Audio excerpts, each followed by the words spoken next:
பேச வேண்டும். நமக்கு கொடுக்கப்பட்ட நேரத்திற்குள்ளாக கர்த்தருடைய வார்த்தையை தியானித்து நம்முடைய ஆவிக்குரிய வாழ்க்கையிலே பலனடைய இந்த நேரத்தில் நம் தலைகளை தாழ்த்தி ஜெபிக்கலாம். என் நாமத்தை உச்சரித்து சொல்லுகிற எந்த ஸ்தானத்திலும் வந்து நான் அவர்களை ஆசீர்வதிப்பேன் என்று சொன்ன எங்களுடைய அன்பின் தகப்பனே, இந்த நல்ல காலை ஆராதனையை எங்களுக்கு தந்தபடினால் ஸ்தோத்திரம். இந்தியா முழுவதுமாக, உலகம் முழுவதுமாக இந்த காலையிலே சிறப்பான ஆராதனையை ஆண்டவரை யார் யாரெல்லாம் ஆராதிக்கிறார்களோ அவர்களோடு கூட சேர்ந்து நாங்களும் கர்த்தரை ஆராதிக்கிறோம்.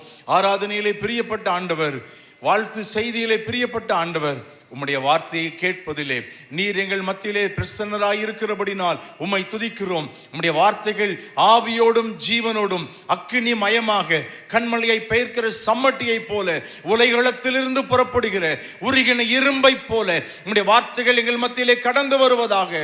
ஒரு மனிதனுடைய சத்தத்தை கேட்க இவர்கள் வரவில்லை ஆண்டவரே, தேவ சத்தம் கேட்க இவர்கள் வந்திருக்கிறபடினால் வந்திருக்கிற உம்முடைய பிள்ளைகள் ஒவ்வொருவரையும், சிறு பிள்ளைகள் முதற்கொண்டு பெரியவர் வரையில் ஒவ்வொருவரையும் உம்முடைய வார்த்தைகள் நிரப்புவதாக. ஒருவர் கூட வெறுமையாக போகாதபடி பலத்த ஆசீர்வாதத்தினாலும் மகிமையினாலும் வல்லமையினாலும் ஆண்டவர் அவர்களை நிரப்பி, அவர்கள் வரும்போது வெறுமையாய் வந்திருக்கலாம், கண்ணீரோடு வந்திருக்கலாம், கவலையோடு, பிரச்சனையோடு, போராட்டத்தோடு, கலக்கத்தோடு, வியாகுலத்தோடு, வியாதியோடு, பலவிதமான வறுமை தரித்திர நிலைமையோடு வந்திருக்கலாம். எப்படி வந்திருந்தாலும் அவர்கள் திரும்பி போவது நிறைவான நன்மைகளையும் ஆசீர்வாதங்களையும் பெற்று செல்லும்படியான நல்ல ஆசீர்வாதங்கள் ஒவ்வொருவரையும் நிரப்புவதாக இந்த காலை நேரத்தில். நேற்று தினத்தில் நீர் எங்களுக்கு வாக்குத்தத்தமாய் கொடுத்தீர் அல்லவா, உங்களை பரிசுத்தம் பண்ணி கொள்ளுங்கள், கர்த்தர் நாளைக்கு உங்கள் நடுவில் அற்புதங்களை செய்வார் என்று. இந்த காலை நேரம் அற்புதத்தின் ஆராதனையாய் மாற்றுவீராக. உம்முடைய வார்த்தைகள் மத்தியிலே கொழுந்து விட்டு எரியும்படி, கேட்கிற யாவர் மேலும் தேவ பிரசன்னம் அலையலையாய் அலையலையாய் பொங்கி எழும்பும்படி இந்த காலை நேரத்தில் உம்முடைய வார்த்தைகள் எங்கள் உள்ளத்திலே கொழுந்து விட்டு எரியும்படி கர்த்தருடைய வார்த்தைகள் மத்தியிலே கடந்து வரட்டும். உம்முடைய வார்த்தைகளினால் பர்வதங்கள் எல்லாம் மெழுகு போல உருகும் என்று நாங்கள் வேதத்தில் வாசிக்கிறோம். எங்களுடைய கடன் பாரங்கள் உம்முடைய வார்த்தையை கேட்கும் போதே உருகட்டும். எங்களுடைய வியாதியின் அகோரங்கள் உம்முடைய வார்த்தையை கேட்டுக்கொண்டிருக்கும் போதே உருகி போகட்டும். எல்லா அசுத்தாவியின் கட்டுகள், பில்லி சூனிய கட்டுகள், அந்தகார இருளின் அந்தகார ஆவிகளுடைய வல்லமைகள் உம்முடைய வார்த்தையை கேட்கும் போதே விலகி போகட்டும். இயேசுவின் நாமத்தினாலே அடிமையை மூடி மறைத்துக் கொள்ளுங்கப்பா. நீர் மாத்திரம் வெளிப்படும், நீர் மாத்திரம் மகிமைப்படும். இயேசுவின் நாமத்தில் பிதாவே, ஆமென், ஆமென். ஹல்லேலூயா. கர்த்தர் நல்லவர். இந்த காலை ஆராதனையிலே உங்க எல்லாரையும் உங்களுடைய திருமுகங்களை பார்ப்பதற்கு ஆண்டவர் கொடுத்த நல்ல வாய்ப்புக்காக நன்றி சொல்கிறோம். அப்படியே உட்கார்ந்த மாதிரியே கொஞ்சம் முன்னாடி வந்தீங்கன்னா புதுசா மக்கள் வந்துட்டு இருக்கிறாங்க. ஆராதனை முடிகிற வரையிலும் வருவாங்க. அவங்களுக்கு கொஞ்சம் இடம் கொடுத்துடலாம்.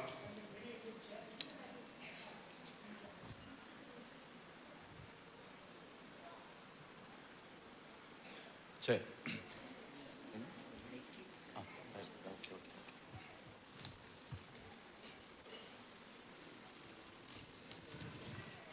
ஸ்டாண்டு மட்டும் கொஞ்சம் வைங்க, இதுக்கு மட்டும் அப்புறம் கையில் எடுக்கும்.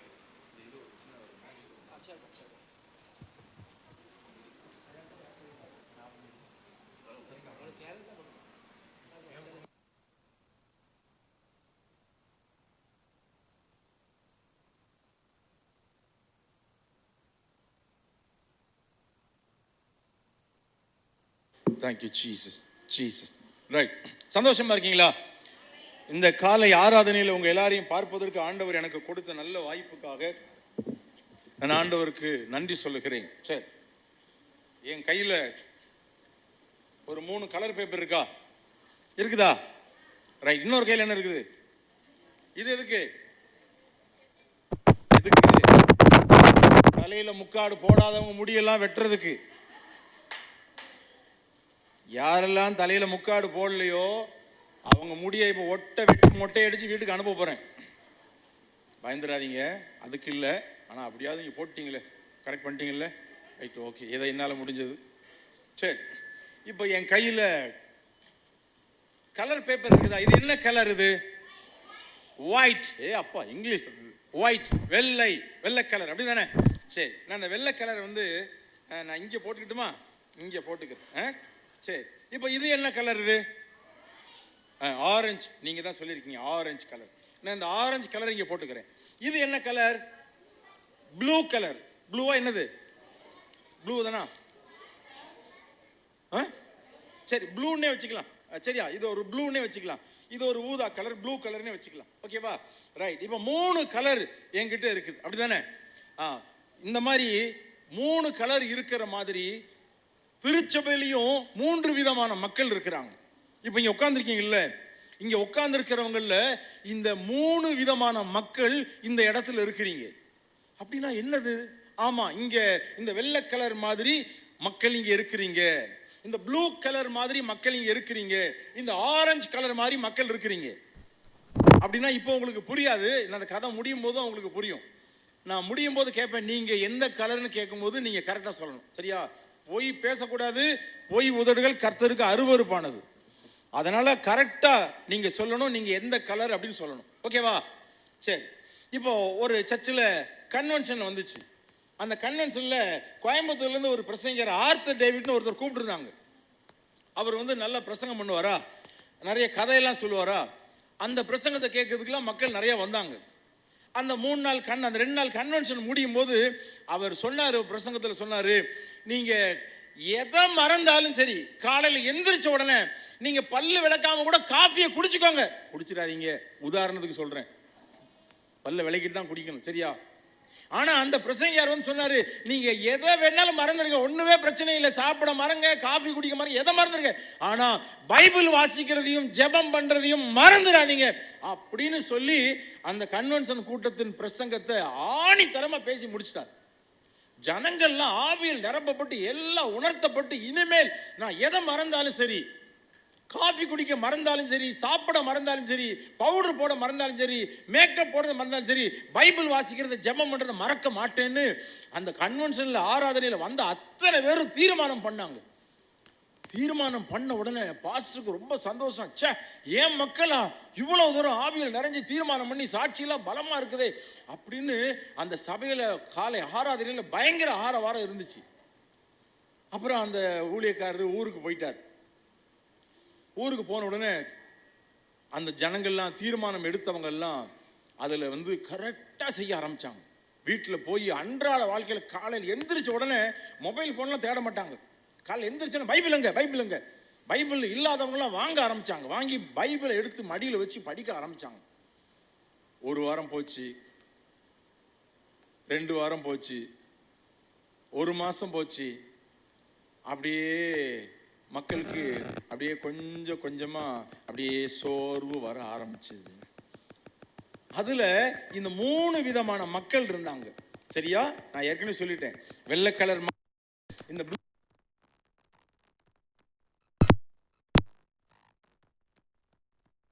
என்ன தெரியுமா, இவங்களும் பைபிள் வாசிப்பேன் ஜெபம் பண்ணுவேன் தீர்மானம் எடுத்தாங்க. இவங்களும் பைபிள் வாசிப்பேன் ஜெபம் பண்ணுவேன் தீர்மானம் எடுத்தாங்க. இந்த வெள்ளைக்கல்ல இருக்காங்களே, இவங்களும் பைபிள் வாசிப்பேன் ஜெபம் பண்ணுவேன் தீர்மானம் எடுத்தாங்க. ஆனா 1 மாசம் அழகா செஞ்சாங்க, 3 பேரும் கரெக்டா செஞ்சாங்க. அப்புறம் 1 மாசம் கழிச்சு என்ன ஆச்சுன்னா, இந்த ஆரஞ்சு கலர் மக்கள் பைபிள் படிக்கிறத கொஞ்சம் கொஞ்சமா விட ஆரம்பிச்சாங்க. என்ன டைம் இல்லை, வேலை வீட்டில் சமையல், வீடை கூட்டணும், அதை பண்ணணும், இதை பண்ணணும், வேலைக்கு போகணும், அப்புறம் துணிமணியை துவைக்கணும், அதை இப்படி ஏகப்பட்ட வேலைனால உட்காந்து பைபிள் வாசிக்க முடியல. ஆனால் ஜெபத்தை கரெக்டாக செஞ்சாங்க. ஜெபத்தை மிஸ் பண்ணவே மாட்டாங்க, விடவே இல்லை, கரெக்டாக செஞ்சாங்க. புரியுதா உங்களுக்கு? இவங்க எதை விட்டாங்க? பைபிள் வாசிக்கிறத விட்டுட்டாங்க. இவங்க ஜெபம் பண்றத கரெக்டாக செஞ்சாங்க. அதனால இவங்க வாழ்க்கையில ஒரு சோதனை வந்துச்சு. எப்போதுமே நம்ம சத்தியத்தை கேட்டு தீர்மானம் பண்ணின உடனே அந்த தீர்மானத்தில் உண்மையா நிலைச்சிருக்கிறோமா இல்லையா அப்படின்னு பிசாசு நம்மளை சோதிப்பான். ஆண்டவர் அதுக்கு அனுமதி கொடுப்பாரு. அனுமதி கொடுத்த உடனே பிசாசு என்ன பண்ணா, இவங்களை பைபிள் படிக்க விடாதபடி இடைஞ்சலை கொடுத்தான். ஆனா அதனால பைபிள் படிக்க முடியல. ஆனா ஜெபத்தை கரெக்டா செஞ்சாங்க. அதனால இவங்க வாழ்க்கையில ஒரு சோதனை வந்துச்சு. சோதனை வந்தவொடனே சாத்தான் சொன்னா, நீ உன்னை பைபிள் படிக்க விடாம நான் தடுத்துட்டேன், அதனால நீ ஆண்டவருக்கு பிரியமா வாழ முடியாது. இல்ல இல்ல இல்ல, நான் பைபிள் வாசிக்கிறது தான் விட்டேன், ஆனா ஜெபம் பண்றதை நான் விடல. காலையில ஜெபிப்பேன், மத்தியானம் ஜெபிப்பேன், அப்புறம் சாயங்காலம் ஜெபிப்பேன், பஸ்ல போகும்போது ஜெபிப்பேன், வேலை முடிஞ்சு வீட்டுக்கு வரும்போது ஜெபிப்பேன், அதெல்லாம் நான் கரெக்டா செஞ்சுக்கிட்டே இருக்கிறேன் அப்படின்னு உடனே இவங்க வாழ்க்கையில கடுமையான சோதனை வந்துச்சு, பிரச்சனை வந்துச்சு, போராட்டம் வந்துச்சு, கண்ணீரின் பாதைகள் வந்துச்சு, இவங்க வாழ்க்கையில சோதனை வந்துகிட்டே இருந்துச்சு. இப்ப சாத்தான் சொன்னா, நான் உன்னை எப்படியாவது ஆண்டவருடைய அன்பிலிருந்து ஐக்கியத்திலிருந்து நான் உன்னை பிரிச்சிருவேன் அப்படின்னு சொன்ன உடனே உன்னால முடியாது அப்படின்னு சொன்னான். அந்த சோதனையின் முடிவில் கடைசியில் யாரு ஜெயித்தாங்கன்னா சாத்தான் ஜெயித்துட்டான். ஆண்டவரை விட்டு அவங்க வாழ்க்கையை 2 துண்டா பிரிச்சுட்டான். ஏன்னா இவங்க ஜெபம் மட்டும் பண்ணாங்க, பைபிள் வாசிக்கிறத விட்டுட்டாங்க. அதனால இவங்க வாழ்க்கையில சோதனைக்கு ஜெயிக்க முடியல, நிக்க முடியல. இவங்க வாழ்க்கையை ஆண்டவரை விட்டு 2 துண்டா பிரிச்சுட்டான். இவங்க யாரு தெரியுமா? இவங்க பைபிள்லாம் ஒழுங்கா வாசிப்பாங்க. ஏன்னா இவங்க வேலைக்கு போக மாட்டாங்க, வீட்டில் இருக்கிறாங்களோ, டைம் நல்லா இருந்துச்சு. இவங்க பைபிள் வாசிக்கிறத ஒழுங்கா செஞ்சாங்க.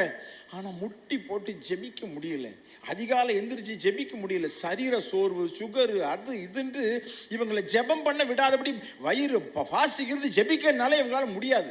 அந்த மாதிரி இதுக்கு காரணம் என்னன்னா, சாத்தான் இவங்களை எதையாவது ஒன்றை கட் பண்ணணும், பைபிள் வாசிக்கிறத கட் பண்ணணும்னு பார்த்தான். ஆனா இவங்க வீட்டிலேயே இருக்கிறதுனால பைபிள் வாசிக்கிட்டே இருந்தாங்க. இவங்களுக்கு எழுத படிக்க தெரியாது, ஆனா யூடியூப்ல வசனத்தை போட்டு கேட்டுக்கிட்டே இருப்பாங்க, ஏதோ ஒன்று பண்ணிட்டு இருந்தாங்க. அதனால எப்படிடா பண்ணலாம் அப்படின்னு சரி ஜெபிக்க விடாம பண்ணிடலாம் அப்படின்னு சொல்லிட்டு இவங்களை ஜெபிக்க விடாம பண்ணிட்டான். ஆனா பைபிள்ல ஒழுங்கா வாசிச்சாங்க. இப்ப இவங்க வாழ்க்கையிலையும் சோதனை வந்துச்சு. இப்போ சொன்னா, நான் உன்னைய ஜெபத்தை உன் வாழ்க்கையில கட் பண்ணிட்டேன், ஆனா இன்னும் கொஞ்ச நாள்ல நான் பைபிள் படிக்கிறதையும் உன் வாழ்க்கையில கட் பண்ணிடுவேன், நீ என்ன பண்ணுவேன்னு பார்க்கலாம் அப்படின்னு. சாத்தானே, நீ என்னை ஆண்டவர் விட்டு பிரிக்க முடியாது. என்ன, நான் ஒழுங்கா பைபிள் வாசிக்கிறேன், ஜெபம் மட்டும்தான் என்னால பண்ண முடியல, கொஞ்சம் சரீர சோர்வா இருக்குது, உபவாசம் இருந்தாலே வயிறு பசிக்குது அப்படின்ட்டு அவங்க சாத்தானப்பா சொன்னாங்க. ஆனாலும் சாத்தான் விடல. இல்லை இல்லை இல்லை, நான் உன்னைய பிரிச்சிருவேன். அந்த ஆரஞ்சு கலர் மக்கள் இருந்தாங்கல்ல, அவங்களும் அப்படிதான் என்கிட்ட சொன்னாங்க, ஆனா அவங்கள ஆண்டவர் விட்டு பிரிச்சுட்டேன் அப்படின்னு சொன்ன உடனே இவங்க வாழ்க்கையிலே சோதனை வந்துச்சு. கடைசியில் இவங்க வாழ்க்கையும் 2 துண்டா போயிருச்சு. இவங்க ஆனா பைபிள் ஒழுங்கா வாசிச்சாங்க, ஆனா ஜெபம் விட்டுட்டாங்க. 1 மாசத்துக்கு பிறகு இவங்க வாழ்க்கையும் சாத்தான் பிரிச்சுட்டான். இப்ப வெள்ளை கலர் மக்கள்,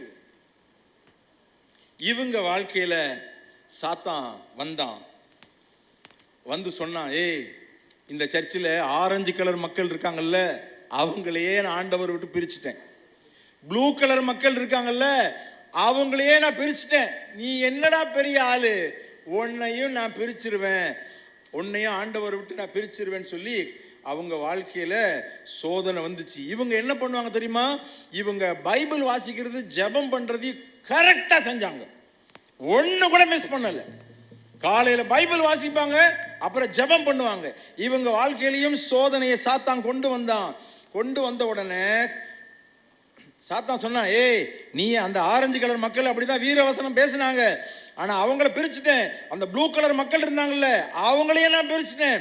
நீ இந்த சோதனையில உன்னை என் ஆண்டவருடைய அன்பை விட்டு, ஐக்கியத்தை விட்டு, சபை ஆராதனையை விட்டு நான் உன்னை பிரிக்கிறேனா இல்லையா பாரு, நீ என்ன பெரிய ஆளு, நான் ஆதாம் காலத்திலிருந்து எத்தனை பேர் குடிய கெடுத்திருக்கேன் தெரியுமா அப்படின்னு சொல்லி பயங்கரமா பேசின உடனே, பாத்தியா ஓ வாழ்க்கையை 2ஆ பிரிச்சுட்டேன் பாரு அப்படின்னு உடனே, என்னடா இது, முதல்ல இருந்ததை விட இப்ப 2 மடங்கு பெருசாயிட்டாங்க அப்படின்னு சாத்தான் பார்த்த உடனே அவனுக்கு கை காலெல்லாம் நடுங்க ஆரம்பிச்சிருச்சு.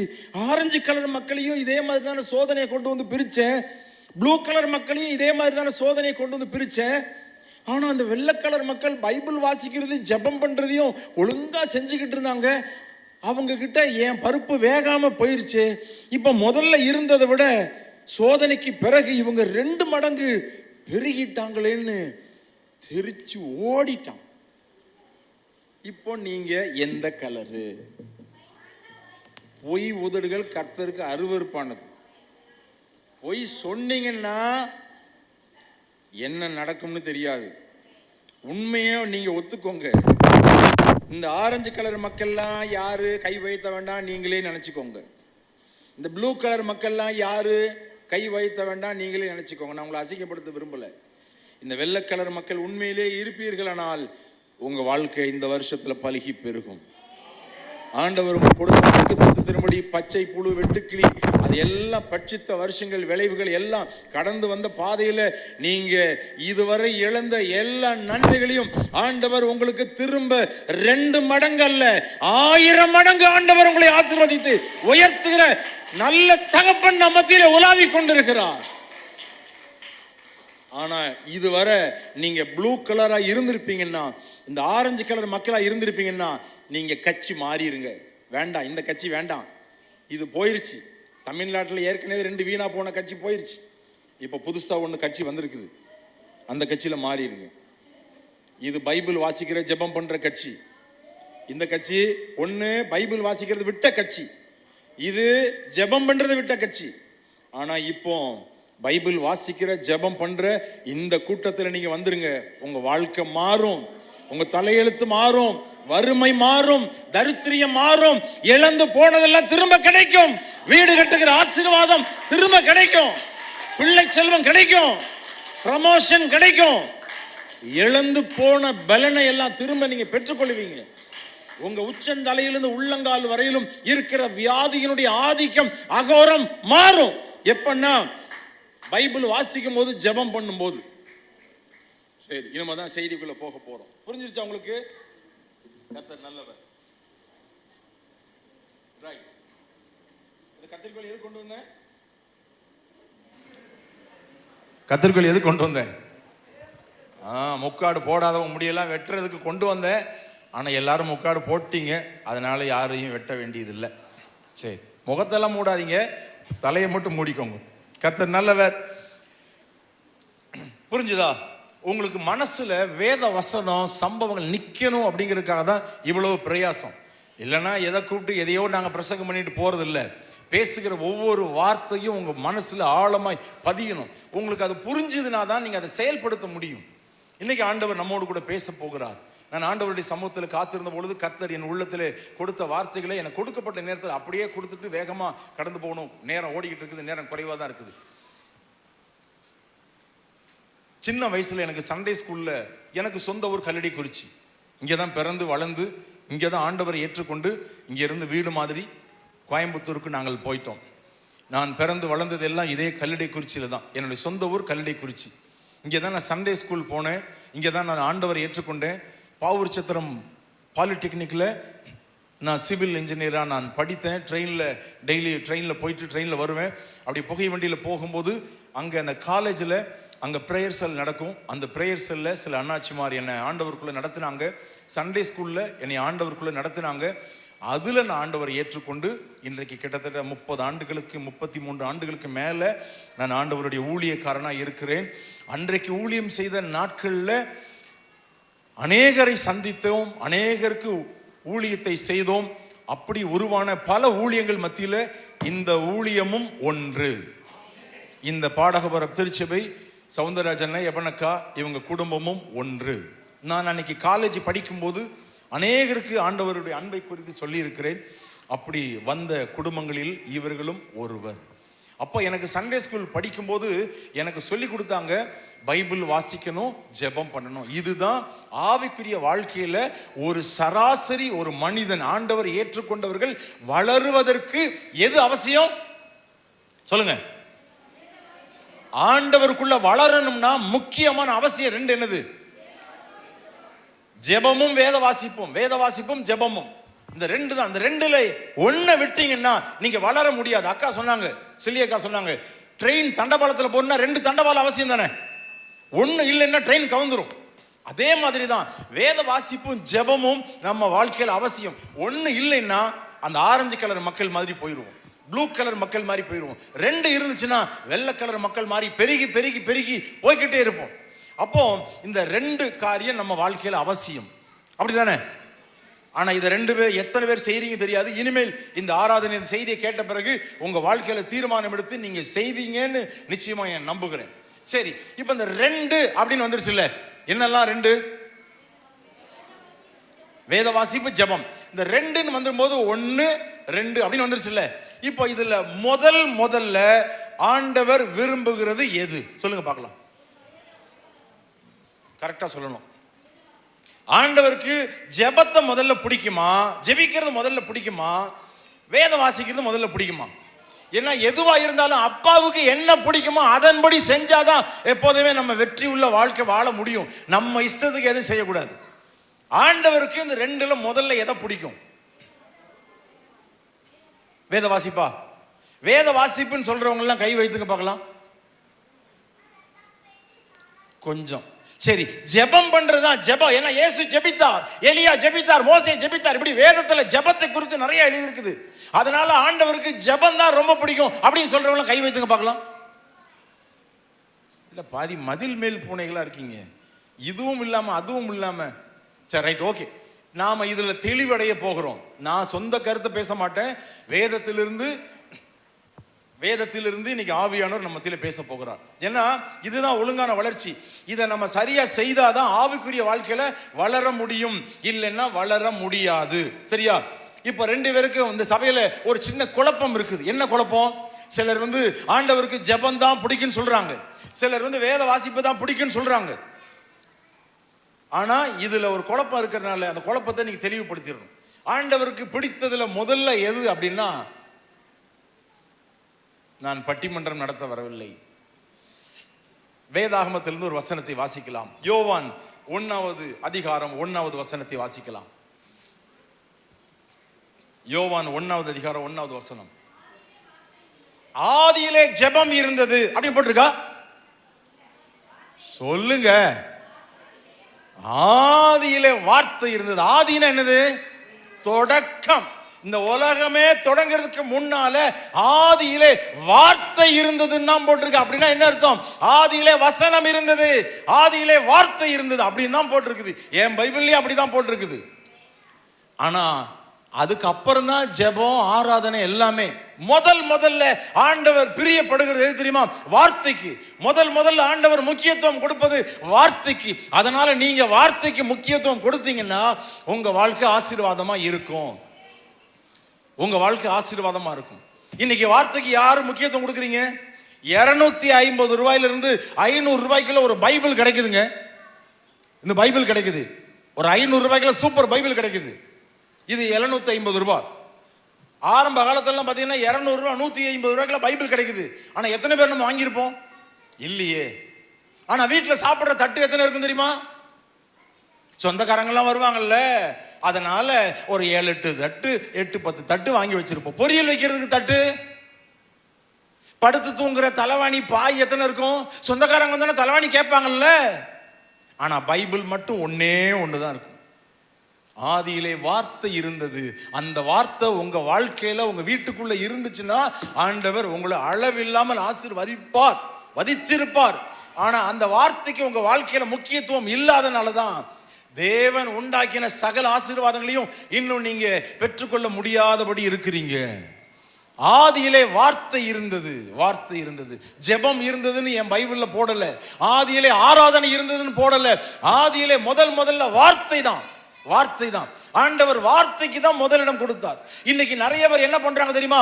வேதத்தை வாசிக்காம நீங்கள் 12 மணி நேரம் திறப்பின் வாசல் ஜெபம் என்று எந்த ஜெபத்தை பண்ணாலும் உங்க ஜெபம் கேட்கப்படாது என்பது எனக்கு இல்ல, சாத்தானுக்கு தெரியும். அதனால அவன் என்ன பண்ணுவான் தெரியுமா? உங்களை ஃபுல்லா ஜெபிக்க விட்டுருவான். நீங்களும் முட்டி போட்டு முழங்கால் போட்டு காலையிலிருந்து சாயங்காலம் வரையிலும் கூவினாலும் உங்கள் ஜெபம் கேட்கப்படாது என்பது நான் சொல்லல, பைபிள் சொல்லுது. எங்க பிரதர் சொல்லுது? நீதிமொழிகள் 28:9 வாசிச்சீங்கன்னா அங்கேயும் சொல்லுது. நீதிமொழிகள் 28:9 டக்குன்னு போடுங்க. வேதத்தை கேளாதபடி தன் செவியை விலக்குகிறவனுடைய ஜெபம். நான் சொல்லல, ஆண்டவர் யாருக்கு தீர்க்க தரிசனமா சொல்றாரோ தெரியல.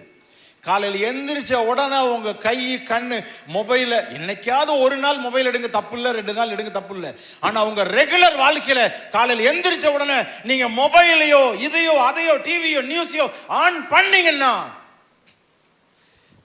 லாஸ்ட் உங்களுக்கு தான். ஏன்? அங்கே வார்த்தை இல்லை. முதல்ல ஆண்டவருக்கு முக்கியத்துவம் கொடுங்க, வார்த்தைக்கு முக்கியத்துவம் கொடுங்க, வேதம் வாசிப்புக்கு முக்கியத்துவம் கொடுங்க. அப்படி செய்தீங்கன்னா உங்க வாழ்க்கை ஆசீர்வாதமாய் இருக்கும். சாத்தான் என்ன பண்ணுவான் தெரியுமா? ரொம்ப தந்திரசாலி. அதனால வேதம் வாசிக்க விடாம உங்களை ஜெபம் மாத்திரம் பண்ண வைப்பான் பாருங்க. அதுதான் நிறைய டெக்னிக். வேதத்தை கேட்காம, வேதத்தை வாசிக்காம நீங்க எத்தனை மணி நேரம் ஜெபிச்சாலும் உங்க ஜெபம் அருவருப்பானதுன்னு நான் சொல்லல, பைபிள் சொல்லுது. இப்ப யோசிச்சு பாருங்க, உங்க ஜெபம் ஏன் கேட்கப்படல, உங்க கண்ணீர் ஏன் துடைக்கப்படல, உங்க குடும்பத்தினுடைய வறுமை ஏன் மாறல அப்படின்னா நீங்க தான் வேதத்தை ஓரமா வச்சிட்டீங்களே, வேதத்துக்கு முக்கியத்துவம் கொடுக்கலையே, அவருடைய வார்த்தையை நீங்க தான் ஓரம் கட்டிட்டீங்களே. ஜெபம்னு முட்டி போட்டு ஜெபிக்கிறதுனால என்னத்தை கண்டீங்க அப்படின்னு இன்னைக்கு ஆவியானவர் உங்களை பார்த்து கேட்கிறாரு. இன்னொரு வசனத்தை கூட வாசிக்கலாமே. யோவான் 15வது அதிகாரம் 7வது வசனத்தை சீக்கிரமா. யோவான் 15:7. நீங்கள் என்னிலும் என் வார்த்தைகள் உங்களிலும் நிலைத்திருந்தால், நல்ல கவனிங்க, நீங்க, ஆண்டவர் சொல்றாரு உங்களை பார்த்து, நீங்க எனக்குள்ளும் என் வார்த்தைகள் உங்களுக்குள்ள நிலைத்திருந்தால் நீங்கள் கேட்டுக்கொள்ளுவது எதுவோ அப்படின்னு என்னது, ஜெபத்துல நீங்க கேட்கறது எதுவா இருந்தாலும் அது உங்களுக்கு செய்யப்படும். அப்படின்னா ஆண்டவர் வார்த்தை உங்களுக்குள்ள இல்லைன்னா உங்க ஜெபம் கேட்கப்படாது. நீங்க எதை கேட்டாலும் அது உங்களுக்கு கிடைக்காது. நிறைய பேர் என்னுடைய ஊழியத்தின் பாதையில் நான் நிறைய மக்களை சந்திச்சிருக்கிறேன். சந்திக்கும் போது அவங்க சொன்னது, ஐயா நானும் பல வருஷமா ஜெபிக்கிறேன், என் ஜெபம் இன்னும் கேட்கவே மாட்டேங்குதியா, இதெல்லாம் ஏன் ஆண்டவர் எங்களுக்கு கொடுக்கவே மாட்டேங்கிறாரு, இன்னைக்கு வரையிலும் அந்த கண்ணீரின் குரலை கேட்கிறேன். அப்ப எனக்கு அன்னைக்கு வளர்ந்து வருகிற நாட்கள் எனக்கு தெரியல. தேவ சமூகத்தில் இதெல்லாம் கொண்டு போய் நாங்கள் வைக்கும்போது ஆண்டவர் சொன்னாரு, என் வார்த்தையை யார் ஒரு நாளைக்கு புறக்கணிக்கிறாங்களோ அந்த குடும்பம் ஆசீர்வதிக்கப்படாதுப்பா, நீ சொல்லுன்னு சொன்னார். அதுக்கப்புறம் அந்த ஆங்கிள் நாங்கள் வேதத்தை படிக்கும் போது தான் நிறைய வசனங்கள் ஆண்டவர் எங்களுக்கு கொடுத்தாரு. வேதத்தை கேளாதபடி தன் செவியை காத விளக்குகிறவனுடைய ஜெபம் அருவருப்பு. நீங்கள் என்னிலும் என் வார்த்தைகள் உங்களிலும் உங்கள் வியாபாரத்திலும் உங்கள் குடும்பத்திலும் உங்களுடைய இதயத்திலும் நிலைத்திருந்தால் நீங்கள் கேட்டுக்கொள்ளுகிற காரியம் கிடைக்கும், இல்லைன்னா கிடைக்காது. இப்ப யோசிங்க, எங்க தப்பு பண்ணிருக்கீங்கன்னு. காலையில் எந்திரிச்சதுல இருந்து நைட்டு படுத்து தூங்குகிற வரையிலும் வேதம் உங்க கையில எடுக்கலைன்னா இந்த கைகளில் செய்யப்படுகிற எந்த வேலையும் ஆண்டவரால் அங்கீகாரம் பெறாது, அது ஆசீர்வாதமா இருக்காது. நீங்கள் ஓடி ஆடி காலையிலிருந்து கஷ்டப்பட்டு சேர்க்கிற செல்வங்கள் ஏதோ ஒரு வழியில போயிடும். இவ்வளவு நாள் போய்கிட்டு இருக்குது, இல்லைன்னா நீங்க எந்நேரம் எப்படியோ வளர்ந்திருக்க வேண்டியது. கர்த்தருடைய பிள்ளைகள் எல்லாம் சொல்லப்படுகிறவர்கள் இந்த உலகத்துல உயர்ந்த ஸ்தானத்தில் இருக்கிறவர்கள், அதுதான் அடையாளம். இந்த பூமியில ஒருத்தர் உயர்ந்த ஸ்தானத்தில் இருக்கிறாங்கன்னா கண்டிப்பா அவன் கர்த்தருடைய மனிதனா இருக்கணும், கர்த்தருடைய பிள்ளையா இருக்கணும். இந்த உலகம் முழுதுமா எடுத்ததுல இன்னைக்கு அலசி பார்த்தா யூதர்கள் தான் உயர்ந்த ஸ்தானத்தில் இருக்கிறாங்க. ஏன்? இந்த வேதம் அவனுக்கு கொடுத்துச்சு. அதனால அந்த வேதத்தை அவன் இன்னைக்கு வர பயங்கரமா ஃபாலோ பண்றான். ஞாயிற்றுக்கிழமை வியாபாரம் பண்ணவே மாட்டான், ₹1,00,000 கொடுத்தாலும். இன்னைக்கு எல்லா கண்டுபிடிப்புகளும் யாரு தெரியுமா? யூதனுடைய கண்டுபிடிப்பு. இந்த மைக்கா இருக்கட்டும், டிவியா இருக்கட்டும், பறக்கிற விமானமா இருக்கட்டும், காரு, பைக்கு எல்லாம் 99% யூதனுடைய கண்டுபிடிப்பு.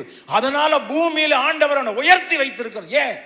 என் வார்த்தை உங்களிலே நிலைத்திருந்தால் நீங்கள் கேட்டுக்கொள்வது எதுவோ அது உங்களுக்கு செய்யப்படும். ஆனா வார்த்தைக்கு நம்ம முக்கியத்துவம் கொடுக்கிறோமா? இல்லையே.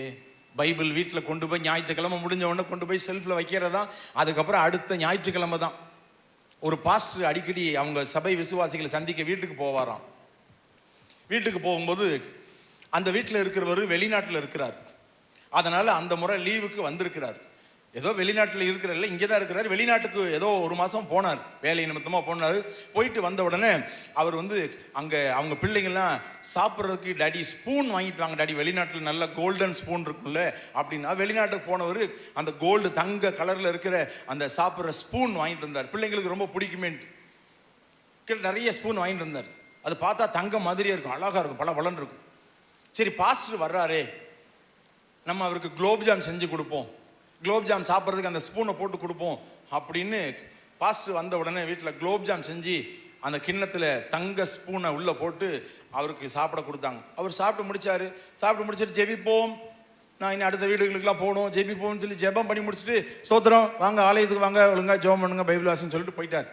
போகும்போது பார்த்தா தங்க ஸ்பூனை காணோம். அடப்பாவி, பாஸ்டர் ஆட்டையை போட்டார் போல இருக்கே, என்ன இப்படி இருக்காரு? சரி பரவாயில்ல, பாஸ்டர் தானே, ஒரு ஸ்பூன் தானே, நம்மகிட்ட தான் நிறைய இருக்குதே அப்படின்னு அந்த வீட்டாருக்கு ஒரு மாதிரி ஆயிடுச்சு. கிண்ணம் மட்டும் இருக்கு, ஸ்பூனை காணோம். மறுபடியும் அடுத்த மாதம் வந்தார். இந்த மாதம் கரெக்டாக பார்த்துடணும் அப்படின்னு அந்த வீட்டில் அதே மாதிரி குலோப் ஜாம் செஞ்சு கொடுத்தாங்க. அந்த இன்னொரு தங்க ஸ்பூன் எடுத்து கொடுத்தாங்க. சாப்பிட்டு முடிச்சாங்க. சாப்பிட்டு முடிச்சுட்டு பார்த்தார், ஸ்தோத்திரம் சரி ஜோம் பண்ணுவோம், ஜோம் பண்ணி முடிச்சுட்டு போயிட்டு வரேன் அப்படின்னு சொல்லி போகும்போது பார்த்தா கிண்ணம் இருக்குது, ஸ்பூனை காணோம். அடப்பாவி, 2வது ஸ்பூனே ஆட்டையை போட்டாரே பாஸ்டர் அப்படின்னு அந்த வீட்டாருக்கு கொஞ்சம் கோபமே வர ஆரம்பிச்சிருச்சு. அடுத்த மாசமும் பாஸ்டர் இன்னைக்கு வீட்டுக்கு வர்றேன்னு சொன்னாரா, இந்த தடவை பாஸ்டர் கையும் களமா பிடிச்சிடணும், அவரா நானான்னு இல்லையே பார்த்துடலாம், பாஸ்டருக்குள்ள இப்படி ஒரு திருட்டு புத்தி இருக்குதா அப்படின்னு சொல்லிட்டு அதே மாதிரி பால் பாயாசம் தங்க ஸ்பூனு கிண்ணத்துல வச்ச உடனே பாஸ்டர் வாங்க வாங்க வாங்க தோத்திரம் உட்காந்தாங்க. எல்லாம் நல்லா இருக்கீங்களா, வேலையெல்லாம் பரவாயில்ல, எல்லாம் ரைட் ஓகே, இந்தாங்க பாஸ்டர் பாயசம் சாப்பிடுங்க. பாயசம் சாப்பிடும்போது எல்லார் கண்ணும் அந்த ஸ்பூன் மேலேயே இருந்துச்சு. பாஸ்டர் இன்னைக்கு என்ன பண்றாருன்னு பார்ப்போம். சாப்பிட்டாரு. சாப்பிட்டு முடிச்சுட்டு ஜோம் பண்ணலாமா, ஜோம் பண்ணோன்னே எல்லாம் கண்ணை மூடுங்க, யாரும் கண்ணை திறக்க கூடாதுன்னு சொன்ன உடனே உங்களுக்கு பகிர்ந்துருச்சு. ஆகா, பாஸ்டர் ஸ்பூன் ஆட்டையை போடுறது தான் பார்க்குறாருன்ட்டு எல்லாம் கண்ணை மூடினாங்க. கண்ணை திறக்க முடியல, ஏன்னா திறந்தா பாஸ்டர் பார்த்தா சத்தம் போடுவாருன்ட்டு எல்லாம் கண்ணை மூடிட்டாங்க. ஜெபம் பண்ணி முடிச்சுட்டு கிண்ணத்தை கீழே வச்சுட்டு போயிட்டு வரட்டுமா அப்படின்னு உடனே கிண்ணத்துல ஸ்பூனை காணும். பாஸ்டர் இல்லைங்க பாஸ்டர், 3வது மாசம் இங்க வந்திருக்கீங்க, இதோட 3 ஸ்பூனை காணும். என்ன பாஸ்டர் உங்களுக்குள்ள இப்படி ஒரு கெட்ட பழக்கம்? சபையில் நீங்க திருடக்கூடாதா, பொய் பேசக்கூடாது, அதை பண்ணக்கூடாது, இதை பண்ணக்கூடாதுன்னு சொல்லிட்டு எங்க வீட்டில் இருக்கிற ஸ்பூனை மட்டும் நீங்க ஆட்டையை போட்டு போறீங்களே, கேட்டாதான் நாங்கள் கொடுப்போமே அப்படின்னு உடனே அந்த பாஸ்டருக்கு அவமானமா போயிடுச்சு. என்ன சொல்றீங்க பிரதர், நாங்க முதல்ல குலோப் ஜாம்ல ஸ்பூன் வச்சு கொடுத்தோம், அந்த ஸ்பூன் முதல் தடவை காணோம், சரி பரவாயில்ல போய் தொலைந்து விட்டோம். 2வது தடவை அதே மாதிரி டெஸ்ட் பண்றதுக்காக வச்சு கொடுத்தா 2வது ஸ்பூனையும் காணோம். இப்போ 3வது பால் பாயசம் வச்சு கொடுக்கும்போது அந்த கிண்ணம் இருக்குது, ஸ்பூனை காணோம், கொடுத்துருங்க பாஸ்டர் அப்படின்னு உடனே அவர் இந்த டேபிளில், அவங்க வீட்டு டேபிளில் ஒரு பைபிள் இருந்துச்சா, அந்த பைபிள் எடுத்து அந்த கடைசி பக்கத்தில் எடுத்து திறந்து காமிச்சார். 3 ஸ்பூன் உள்ள இருக்குது. நான் எடுத்துட்டு போல, உங்க வீட்டு பைபிளில் தான் அந்த கடைசி பக்கத்தில் அந்த ஸ்பூனை வச்சிருந்தேன். அப்போ இதுல இருந்து என்ன தெரியுது, உங்க வீட்டில் இந்த ஒரே ஒரு பைபிள் தான் முக்கியமான பைபிள்னு தெரியும், 3 மாசமா நீங்க இந்த பைபிளை யூஸ் பண்ணவே இல்லை அப்படின்னு தெரியுது. இந்த பைபிளை நீங்க எடுத்து படிச்சு பார்த்துருந்தீங்கன்னா உள்ள ஸ்பூன் இருக்குது தெரிஞ்சிருக்கும். இதுல இருந்து என்ன தெரியுது, நீங்க கர்த்தருக்கு முதலிடம் கொடுக்கலன்னு தெரியுது. அப்படியே தலை குனிஞ்சி மன்னிச்சிருங்க பாஸ்டர்னு அழுதாங்க. எத்தனை நாள் தான் இப்படி உங்களை சோதிக்கிறது, எத்தனை நாள் தான் ஆண்டவர் உங்களை டெஸ்ட் பண்றது? உங்க குடும்பத்தினுடைய பின்னணி எல்லாம் பார்க்கும்போது நீங்கள் எல்லாம் லட்சாதிபதிகளாய் கோடீஸ்வரர்களாய் வளர்ந்திருக்க வேண்டிய உங்கள் வாழ்க்கை இன்னைக்கு வறுமையிலையும் தரித்திரியத்திலும் இருப்பதற்கு காரணம் என்ன தெரியுமா? கர்த்தருடைய வார்த்தையை நீங்கள் அலட்சியம் பண்றதுனால தான். காலையில் எழுந்ததிலிருந்து இரவு வரையிலும் ஆண்டவருடைய வார்த்தைக்கு நீங்கள் முக்கியத்துவம் கொடுக்காததே காரணமே ஒழிய வேற ஒரு காரணமும் இல்லை. ஓசியா 4வது அதிகாரம் 6வது வசனத்தை ஒருத்தர் எடுத்தவர்கள் வாசிக்கலாம்.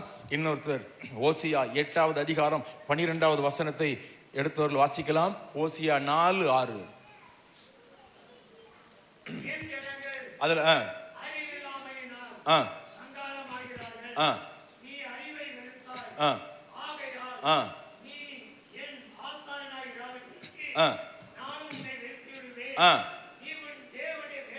என்ன போட்டிருக்குது? நீ உன் தேவனுடைய வேதத்தை மறந்தாய், ஆகையால் நானும். இன்னைக்கு பிள்ளைகளுக்கு நல்ல வாழ்க்கைய, ப்ரமோஷனை, செழிப்பான வாழ்க்கையை ஏற்படுத்தி கொடுக்க முடியல. நீ என் வேதத்தை மறந்தாய், நான் உன் பிள்ளைகளை மறப்பேன். இதுல ஆண்டவர் காம்ப்ரமைஸே ஆக முடியாது. நல்லா தெரிஞ்சுக்கோங்க. எந்த குடும்பத்துல வேதம் அசட்டை பண்ணப்படுகிறதோ, அசட்டைன்னு என்ன தெரியுமா? அது இருக்கும், அதை போவாங்க வருவாங்க பார்த்துக்கிட்டே போவாங்க, ஆனா ஒருத்தர் கூட கையில எடுத்து வாசிக்கணும்னு தோணாது. பாத்தீங்களா? அதுக்கு பேர் தான் அசட்டை. ஆண்டவர் அந்த பிரசன்னாவுடைய கண்கள் அந்த வீடை பார்க்கும். காலையில் எந்திரிச்சாச்சு, கணவன் மனைவி பிள்ளைங்க எந்திரிச்சாச்சு, அந்த வேதம் டீப்பாயிலையோ செல்ஃப்லையோ எங்கேயோ இருக்கும். ஆனா யாராவது அந்த வேதத்தை எடுத்து படிப்பாங்கன்னு அவருடைய கண்கள் உலாவிக் கொண்டே இருக்கும், பார்த்து கொண்டே இருக்கும். இந்த வேதம் இன்னைக்கு அநேக கிறிஸ்தவர்கள் அசட்டை பண்ணப்படுகிறது. அப்ப ஆண்டவர் என்ன பண்ணுவார் தெரியுமா? அந்த குடும்பத்தில் இருக்கிற பிள்ளைகளை ஆண்டவர் மறந்துடுவார். நடக்குது. நான் நிறைய குடும்பங்கள்ல பார்த்துருக்கிறேன். உங்க பிள்ளைங்க இன்னைக்கு ஏன் கஷ்டப்படுறாங்க அப்படின்னா, நீங்க வேதத்தை மறந்துட்டீங்க. அதனால ஆண்டவர் உங்க பிள்ளைகளை மறப்பேன்னே சொல்றார். என்ன, அவர் எஜமான், முதலாளி, தகப்பன், அவரால் எல்லாத்தையும் செய்ய முடியும். இன்னைக்கு உங்க பிள்ளைங்களுடைய வாழ்க்கை அது நீங்க ஒரு காரணம். அதே ஓசியால 8:12 வாசிங்க. என் வேதத்தின் மகத்துவங்களை உங்களுக்கு எழுதி கொடுத்தாரா, அவைகளை அந்நிய காரியமாக எனக்குரியது இல்லைங்க, இது எனக்கு இல்லைங்க, ராங் நம்பர் அப்படின்னு சொல்றோம்ல, இது எனக்குரியது இல்லைன்னு அந்நிய காரியமா உங்க வீட்டில் இந்த வேதத்தை நினைச்சீங்கன்னா அதுதான் பைபிள் போடுது. வேதத்தின் மகத்துவங்களை எழுதி கொடுத்தேன், அவைகளை அந்நிய காரியமாக எண்ணினார்கள். ஆலயத்துக்கு வரும்போது மட்டும்தான் வேதம் இப்படி. ஆனா வீட்டில் போன பிறகு கர்த்தர் உங்களோடு கூட ஆண்டவர் பேசணும்னு நினைக்கிறார். அதுதான் நேற்று ஒரு வசனத்தை உங்களுக்கு ஆண்டவர் சொன்னாரு. சங்கீதம் 62:11. என்னது? ஆண்டவர் ஒரு தடவை பேசுவாரு, 2 தடவை கண்டிப்பா கேட்கணும். அப்படின்னா என்ன அர்த்தம்? ஆண்டவர் ஒரு தரம் விளம்பினார், 2 தரம் கேட்டு இருக்கிறேன், வல்லமை தேவனுடையது அப்படின்னா என்ன அர்த்தம்? ஆண்டவர் ஆலயத்துல இப்ப உங்க கூட ஒரு முறை பேசுகிறார். அதை யாரெல்லாம் குறிப்பு எடுக்கிறாங்களோ, குறிப்பெடுத்து வீட்டில் போய் அந்த டைரியும் பைபிளும் உட்கார்ந்து அதை திரும்ப நீங்க உட்கார்ந்து தியானிக்கும் போது ஆண்டவர் 2வது முறை பேசுவார்ல, அந்த 2வது முறை பேசுறதுல தான் உங்க குடும்பத்தினுடைய சகல ஆசீர்வாதமும் உங்க குடும்பத்தினுடைய வளர்ச்சி இருக்குது. ஆனா ஆலயத்துல மட்டும் பேசுறத கேட்டுட்டு வீட்டில் போய் பைபிளை மூடிட்டு டைரியில எந்த குறிப்பு எடுக்காம நீங்க இருந்தீங்கன்னா 2வது முறை பேசுகிற சத்தத்தை நீங்கள் கேட்க முடியாது. எப்படி கேட்க முடியும்? சங்கீதக்காரன் எப்பொழுதுமே ஆண்டவர் பேசும்போது டைரியும் பேனாவுமா இருப்பான். சொல்லுங்க ஆண்டவரே, சொல்லுங்க ஆண்டவரே, மனசுல ஒரு தாட்டு வரும்போது டக்குன்னு எழுதிடணும். இன்னைக்கு நாங்க அதை செய்யறோம். இல்லைன்னா அந்த வந்த தாட்டு அடுத்த நிமிஷம் ஆகாயத்து பறவைகள் அதை எடுத்து போட்டுரும். அதனால ஆண்டவர் சொல்லுகிற குறிப்புகளை எல்லாம் நாங்க எழுதுவோம். வேதாகமத்தினுடைய மனிதர்கள் எழுதுகிறார்கள். அதனாலதான் அவங்க சொல்லுவாங்க, என்ன சொல்லுவாங்க தெரியுமா? 11வது மாதம் 7ஆம் தேதியிலே கர்த்தருடைய வார்த்தை எனக்கு உண்டாயிருந்தது. 7ஆம் மாதம் 6ஆம் தேதியிலே கர்த்தருடைய வார்த்தை எனக்கு உண்டானது. அவங்க டைரி இன்ஃபர்மேஷன் எழுதுவாங்க. அவங்க மைண்ட் எல்லாம் ஒவ்வொரு நிமிஷமும் ஆண்டவரோடு கனெக்ட் ஆகிருக்கும். FM ரேடியோ, அந்த பழைய காலத்து ரேடியோ எல்லாம் அந்த முள்ளு அப்படியே நகர்த்திக்கிட்டே வரணும், அந்த முள்ளு அப்படியே நகர்ந்துக்கிட்டே வரும். கரெக்டா அந்த ஸ்டேஷன்ல வந்து வைக்கும்போது ஆல் இண்டியா ரேடியோ அப்படின்னு இருக்கும். கொஞ்சம் நகர்த்தினீங்கன்னா அந்த சவுண்டு கேட்காது. ஏன்? அந்த முள்ளை கரெக்டா டியூனிங்ல வச்சா மட்டும்தான் அந்த ரேடியோ ரிசீவர் வானிலிருந்து வருகிற அலைகளை ஏற்றுக்கொண்டு உங்களுக்கு சத்தம் கேட்கும். ஒவ்வொருத்தருடைய மனசும் அந்த வார்த்தையின் மூலமாக அவரோடு கனெக்ட் ஆகணும். கனெக்ட் ஆகலைன்னா நான் உங்க பிள்ளைகளை மறந்துடுவேன். நான் எழுதி கொடுத்தேன், நீங்க அதை மறந்துட்டீங்க, நான் உங்க குடும்பத்தை மறந்துடுவேன், உங்க தொழிலை மறந்துடுவேன், உங்க வியாபாரம், உங்க வியாபாரத்துடைய வளர்ச்சி. போன வருஷத்துக்கும் இந்த வருஷத்துக்கு கணக்கு பார்த்தீங்கன்னா போன வருஷத்தை விட இந்த வருஷம் வியாபாரம் அதிகமாக இருக்கணும். ஆனால் அதிகம் ஆகலைன்னா எங்கேயோ குடும்பத்தில் எரர் இருக்குது. ஏன்? இந்த பைபிளை அந்நிய காரியமா நினைச்சதுனால தான் அப்படின்னு ஆண்டவர் உங்க மேல ஒரு குற்றச்சாட்டை சொல்லுகிறார். யாருக்கு தீர்க்க தரிசனமோ தெரியல. எப்பொழுதுமே ஆவியானவர் திருச்சபைக்கு அழகாய் பேசுகிறவர். யாரையும் குற்றப்படுத்துவதற்கோ புண்படுத்துவதற்கோ அல்ல. நீங்கள் உயர வேண்டும், மேன்மைப்பட வேண்டும், ஆண்டவருடைய ஆசீர்வாதங்களை பெற்று அனுபவிக்க வேண்டும். நீங்க சம்பாதிக்கிறது கொஞ்சமோ நிறையோ அதெல்லாம் ஆண்டவருக்கு முக்கியமே இல்லை. அவருக்கு 5000 பேரை போசிக்கிறதுக்கு 5 அப்பம் போதும், டக்குன்னு தூக்கிடுவாரு. உங்க பிள்ளைங்களுக்கு 50 லட்சம் ரூபாய் செலவாகும் கல்யாணத்துக்கு, அவருக்கு தெரியும். கையில் 50,000 தான் இருக்குது தெரியும். ஆனா உங்க பிள்ளைகளுடைய கல்யாணத்தை சிறப்பா நடத்துறதுக்கு அவருக்கு 50,000 போதும் உங்க கையில இருக்கிறது. ஆனா நீங்க உங்க மனசு ஆண்டவரோட கனெக்டா இருக்கணும். உங்க தொழில வருகிற வியாபாரம், உங்க தொழில வருகிற லாபம் உங்க குடும்பத்துக்கு போதாதுன்னு தெரியும். காலையில் எந்திரிச்ச உடனே மொபைலை தேடினீங்கன்னா எப்படி உங்க வியாபாரம் பெருகும்? நான் வேதத்தை எழுதி கொடுத்தேன், அதை நீங்கள் அந்நிய காரியமாக நினைத்தீர்கள். நீங்கள் என்னிலும் என் வார்த்தைகள் உங்களிலும் நிலைத்திருந்தால் நீங்கள் ஜெபத்தில் கேட்டுக்கொள்வது எதுவோ, மணிக்கணக்கா ஜெபிக்கணுங்கிறது வேதம் எங்கேயுமே ரெக்கமெண்ட் பண்ணல. ஒரே வார்த்தை, ஆண்டவரே என்ன ஆசீர்வதிங்கப்பா. அந்த வார்த்தைக்கு உடனே பரலோகம் பதில் கொடுக்கும். முதலமைச்சர் சிஎம் விஜய் பதவி ஏற்ற உடனே, முதலமைச்சர் ஆன உடனே எங்கெங்கெல்லாம் வழிபாட்டு தலங்கள் இருக்குதோ, எங்கெங்கெல்லாம் பள்ளிக்கூடங்கள் இருக்குதோ, எங்கெங்கெல்லாம் இதெல்லாம் பஸ் ஸ்டாண்ட் இருக்குதோ, அங்க பக்கத்தில் இருக்கிற டாஸ்மாக் கடைகள் எதெல்லாம் கணக்கெடுங்க. டக்குன்னு 2-3 மணி நேரத்தில் அதிகாரிகள் டக்குன்னு கணக்கெடுத்தாங்க. நீ யாரையா சொல்றதுக்கு? கேட்க முடியாது. ஏன்? அந்த வார்த்தைக்கு ஒரு வல்லமை இருக்குது. 3 மணி நேரத்தில் டக்குன்னு கணக்கெடுத்தாங்க. 717 கடைகள் இருக்கு சார், க்ளோஸ் பண்ணியாச்சு. 1-2 பேர் திருட்டுத்தனமா வித்துட்டு இருக்கிறான். ஏன் சார்? ஒரு மனுஷன் தானே. முதலமைச்சர் ஆகிறதுக்கு முன்னால சொல்லி பாருங்க, யாரா நீனு, என்னடா டாஸ்மாக் கடையை க்ளோஸ் பண்ண சொல்ற? அதிகாரம் இல்ல, இப்ப அதிகாரம் வந்துருச்சு, க்ளோஸ் பண்ணு. யார் எதிர்த்து பேச முடியாது. மனிதனுடைய வார்த்தைக்கு இவ்வளவு வல்லமை இருக்குன்னா, உங்க குடும்பத்தில் இருக்கிற கொஞ்சம் வருமானத்துல உங்க வாழ்க்கையை ஆண்டவர் மாற்ற முடியுமா என்ன? ஒரு வார்த்தை சொன்னா போதும், உங்க வாழ்க்கை லட்சங்களை நோக்கி, கோடிகளை நோக்கி போகும். ஆனா அது சொல்ல முடியல. ஏன்? என் வேதத்தை அந்நிய காரியமா நினைக்கிறீங்க. உங்களுக்குன்னு ஒரு சொந்தமா ஒரு வேதம் இருக்குதா? யோசிச்சு பாருங்க. எத்தனை பேர் நீங்க பைபிள் கொண்டு வந்திருக்கீங்க? உங்க வீட்டு பத்திரம் எங்க இருக்குது? அது பீரோக்குள்ள பத்திரமா இருக்கு, அதனாலதான் அதுக்கு பேர் பத்திரம். ஆனா பைபிள் அலட்சியமா இருக்கு. அது என்ன ஒரு 500 ரூபாய்க்கு கிடைக்கிறது? என்ன கலைஞர் டிவி மாதிரி நினைச்சீங்களா? இல்ல இந்த அம்மா ஃபேன் மாதிரி நினைச்சீங்களா? அதெல்லாம் இலவசம் மாதிரி. இது பைபிள் தானே, இது என்னத்த இது சார்? அந்த இலவசம் வேற, இந்த இலவசம் வேற.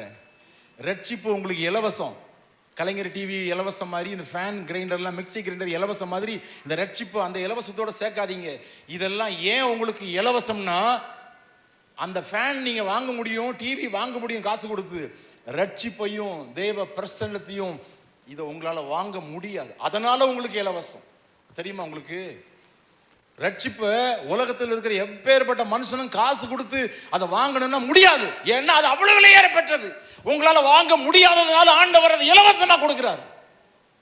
ஆனா அந்த பைபிளை நாம இன்னைக்கு வீட்டில் வச்சுக்கிட்டு அசட்டை பண்றோம் பாத்தீங்களா? அதுதான் அவருக்கு எரிச்சல். நீ என் வேதத்தை மறந்த, நான் உன் பிள்ளைகளை எப்படி மறப்பேன்? உன் பிள்ளைகளை நான் எப்படி வளர வைப்பேன்? உங்க பிள்ளைங்க கம்பெனியா ஏறுவாங்க, ஐயா ஒரு வேலை போட்டு கொடுங்க, கிடைக்காது. எல்லா வாசலையும் அடைப்பேன். ஏன்? நீ என் வேதத்தை மறந்த. காலையில் எந்திரிச்ச உடனே காஃபி குடிக்கலையோ, இந்த வேதாகமத்தை எடுத்து மடியில வச்சு மண்டையெல்லாம் கண்ட்ரோல் பண்ணி புத்திய பறக்க விடாம, அன்னைக்கு வேலையின் மேல டென்ஷனை நினைக்காம மைண்ட்ல பைபிள் எடுத்து வச்சு அழகா ஒவ்வொன்றா நீங்க படிச்சுட்டு வந்து 1 மாசம் டெஸ்ட் பண்ணி பாருங்க ஆண்டவரை. அதுக்கப்புறம் உங்க வாழ்க்கையினுடைய சூழ்நிலைகள் எப்படி இருக்குன்னு பாருங்க. யார் இந்த வேதாகமத்தை படிக்கிறதுக்கு, தியானிக்கிறதுக்கு முக்கியத்துவம் கொடுக்குறாங்களோ அந்த குடும்பம் ஆசீர்வாதம் பெறும். நான் என் வாழ்க்கையில பார்த்துருக்கிறேன். நான் முழு நேர ஊழியக்காரன். ஆனா இன்னைக்கு என்னுடைய சொத்து மதிப்பு, என்னுடைய ஆசீர்வாதம், சம்பத்து எல்லாமே கோடிகளை தாண்டி விட்டது. ஒரு காலத்துல ஊழியத்திற்கு, நான் முழு நேர ஊழியத்துக்கு வரும்போது ஆண்டவர் சொன்னாரு, உங்ககிட்ட இருக்கிறத மட்டும் நீ டைரியில் எழுதி வச்சுக்கோ. என்கிட்ட இருக்கிற பணம் அது எல்லாத்தையும் எடுத்து பார்த்தா ஒரு பைக்கும் ஒரு 13 ரூபா பணமும் என் பாக்கெட்ல இருந்துச்சு. எனக்கு ஒரு பைக்கு, சொந்தமான பைக் இருந்துச்சு. ஆனா இன்னைக்கு எப்படிங்க? வேலைக்கு வேலை மாங்கு கணவன் மனைவி வேலைக்கு போய் செய்யறவங்களெல்லாம் விட நாங்க இன்னைக்கு ஈஸியா நோகாம வளரும்படி ஆண்டவர் எங்களுக்கு வழிகளை உருவாக்கி தருகிறார். நாங்க இன்னைக்கு ஆசீர்வாதமா தான் இருக்கிறோம். எந்த விதத்திலையும் குறையவோ பிச்சை எடுக்கிறோமா இல்லை. ஏன்னா நாங்க அந்த எழுதி கொடுத்த வேதத்தை எங்க வாழ்க்கையோடு இணைச்சிட்டோம். அதனால இந்த வேதம் எங்களை ஆசீர்வதிக்கும். இந்த வேதத்தை நான் ஒரு காலத்துல சுமந்தேன். இந்த வேதத்துக்கு நாயா பேயா அலைஞ்ச இந்த வேதத்தை எல்லா மக்களுக்கும் சொல்லி, ஆனா இன்னைக்கு இந்த வேதம் எங்களுக்கு சாப்பாடு போடுது. இன்னைக்கு இந்த வேதம் எங்களை ஆசீர்வதிக்குது. கர்த்தருடைய நான் வேதத்தை எழுதி கொடுத்தேன், என் வேதத்தை மறந்தாய், நான் உன் பிள்ளைகளை மறப்பேன் அப்படின்னு ஆண்டவர் சொல்றாரு. சரி, இப்போ பைபிள் வாசிக்கும் போது ஜெபம் பண்ணும்போது என்ன நடக்குது அப்படின்னு தெரியுமா உங்களுக்கு? பைபிள் வாசிக்கும் போது என்ன நடக்குன்னு சொல்லுங்க பார்க்கலாம்.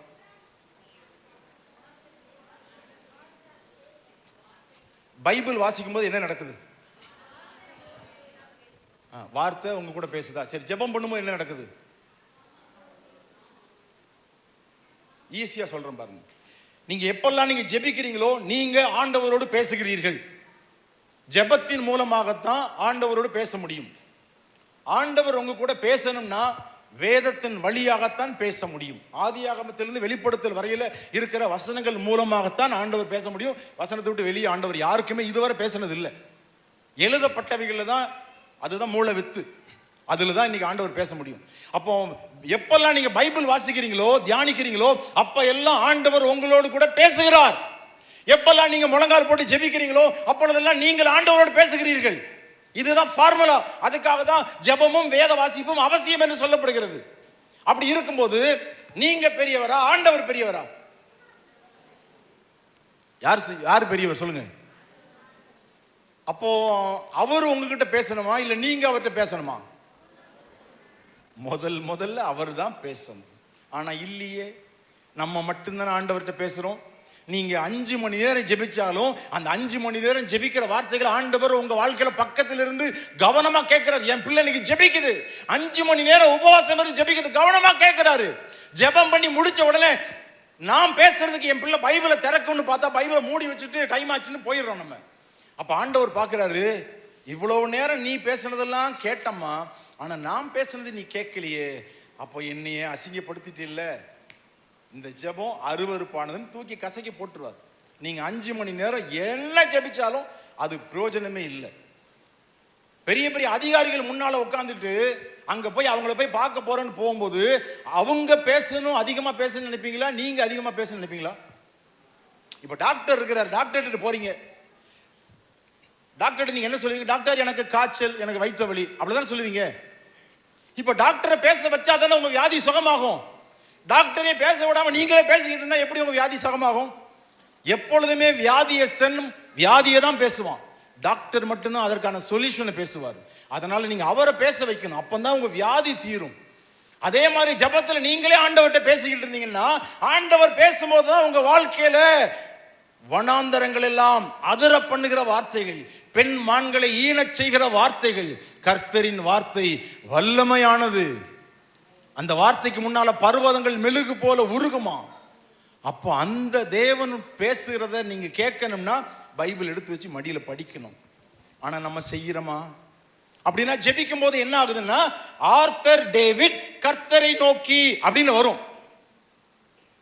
நான் வேதம் வாசிக்கும் போது கர்த்தர் ஆர்தர் டேவிட்டை நோக்கி அப்படின்னு வரும்.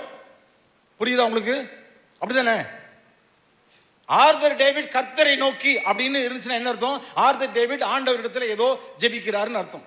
கர்த்தர் ஆர்தர் டேவிட்டை நோக்கி அப்படின்னா இப்போ கர்த்தர் ஆர்தர் டேவிட்டை ஏதோ பேசுறாருன்னு அர்த்தம். நீங்க வேதாகமம் முழுவதும் பாருங்க, ஏசாயாவாக இருக்கட்டும், எரேமியாவாக இருக்கட்டும், எசேக்கியேலா இருக்கட்டும், எத்தனையோ தேவ மனிதர்கள், மோசையா இருக்கட்டும், சாலமோன், தாவீது, யாரா இருந்தாலும் கர்த்தர் ஏசாயாவை நோக்கி, கர்த்தர் எரேமியாவை நோக்கி, கர்த்தர் எசேக்கியேலை நோக்கி, இந்த வார்த்தை தான் அதிகமா இருக்கும்.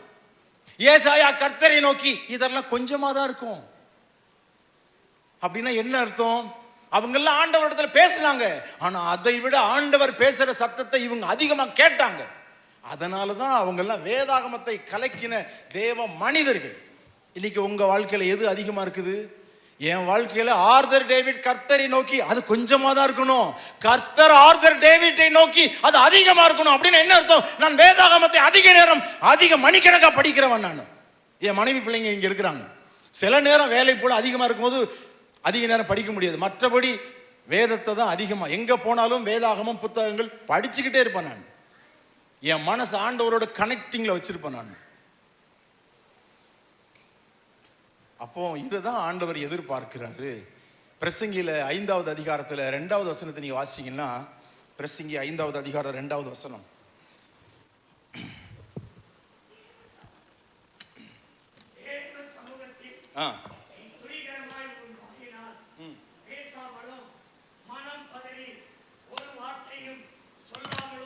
கொஞ்சம் தண்ணி மிக்ஸ் பண்ணு. ஆ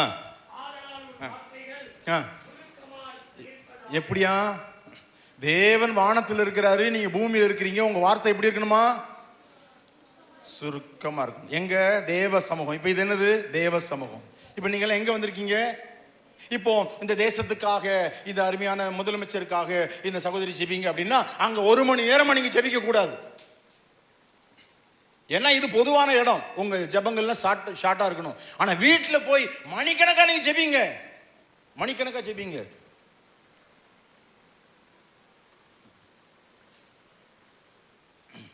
அப்ப என்னன்னா உங்க வாழ்க்கையில கர்த்தர் உங்களை நோக்கி, அது உங்க வாழ்க்கையில் அதிகமா இருக்கணும். பிளான் பண்ணுங்க, மாத்துங்க.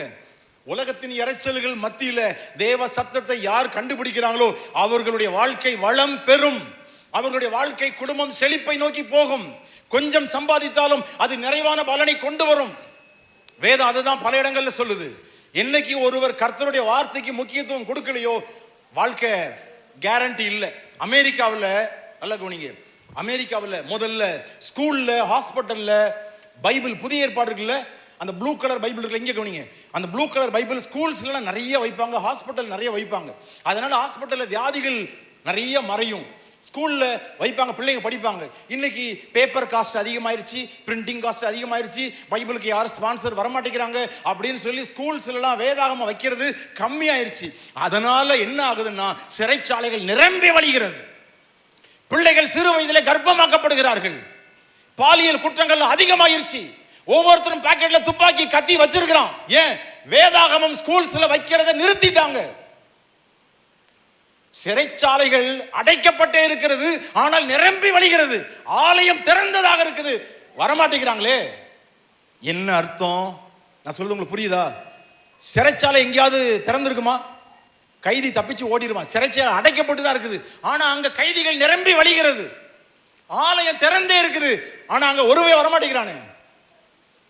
என் வேதத்தை மறந்தால் நான் உன் பிள்ளைகளை மறப்பேன்.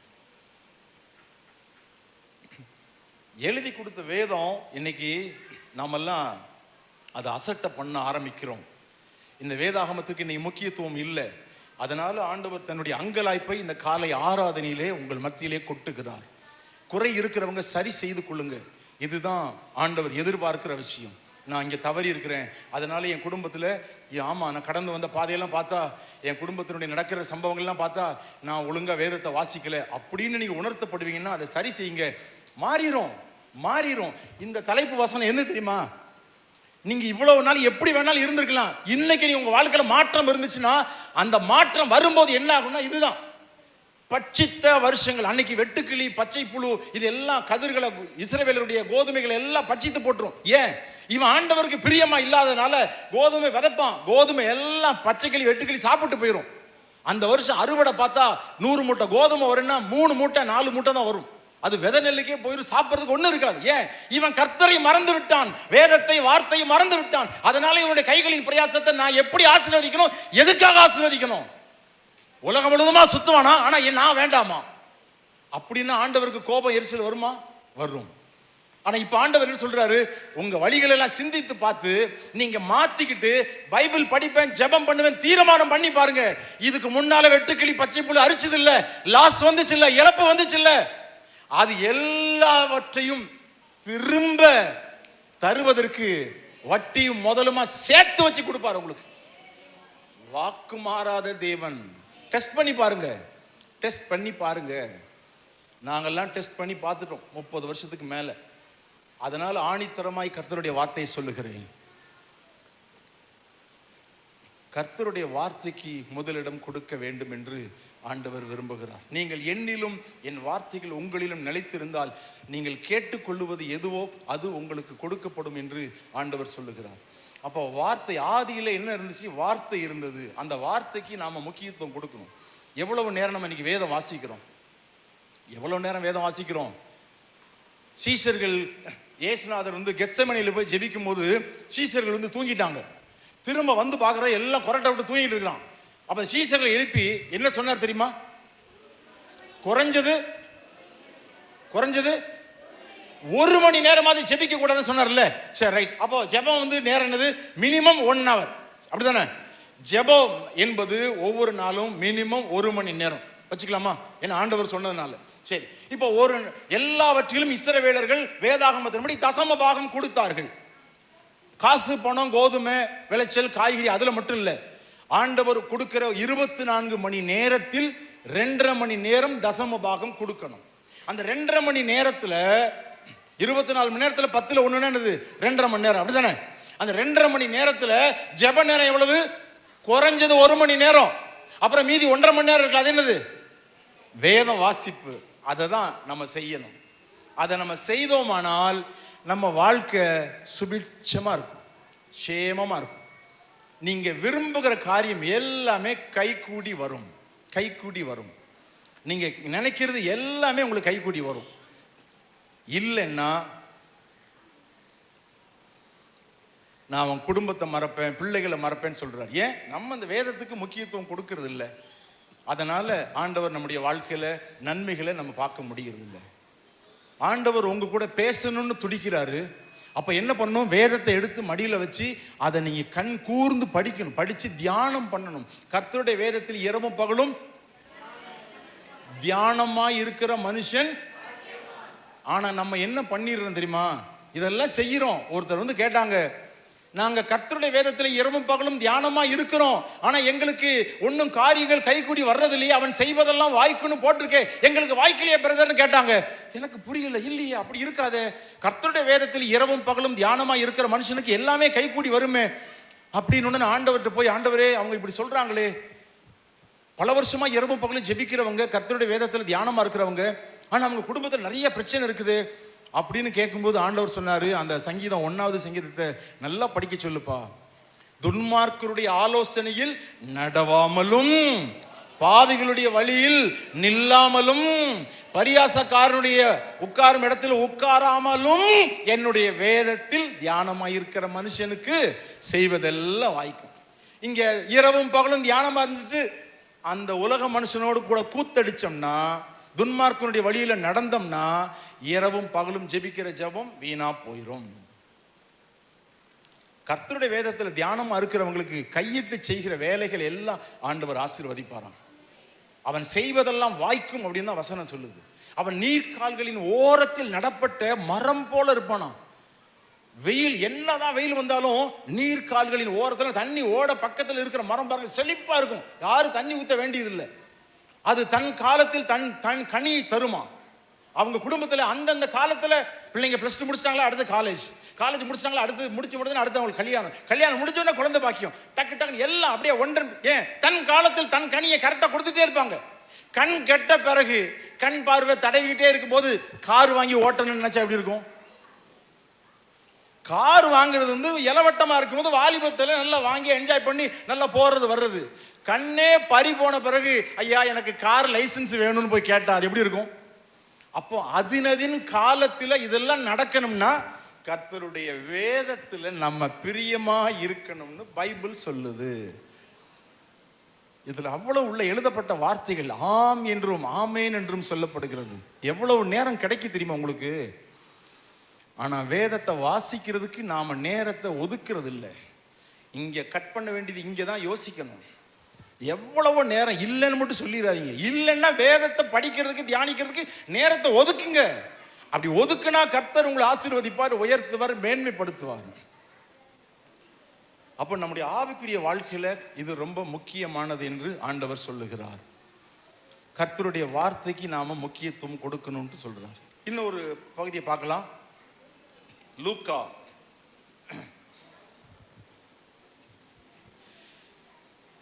லூக்கா 10ஆம் அதிகாரம் 42வது வசனம்.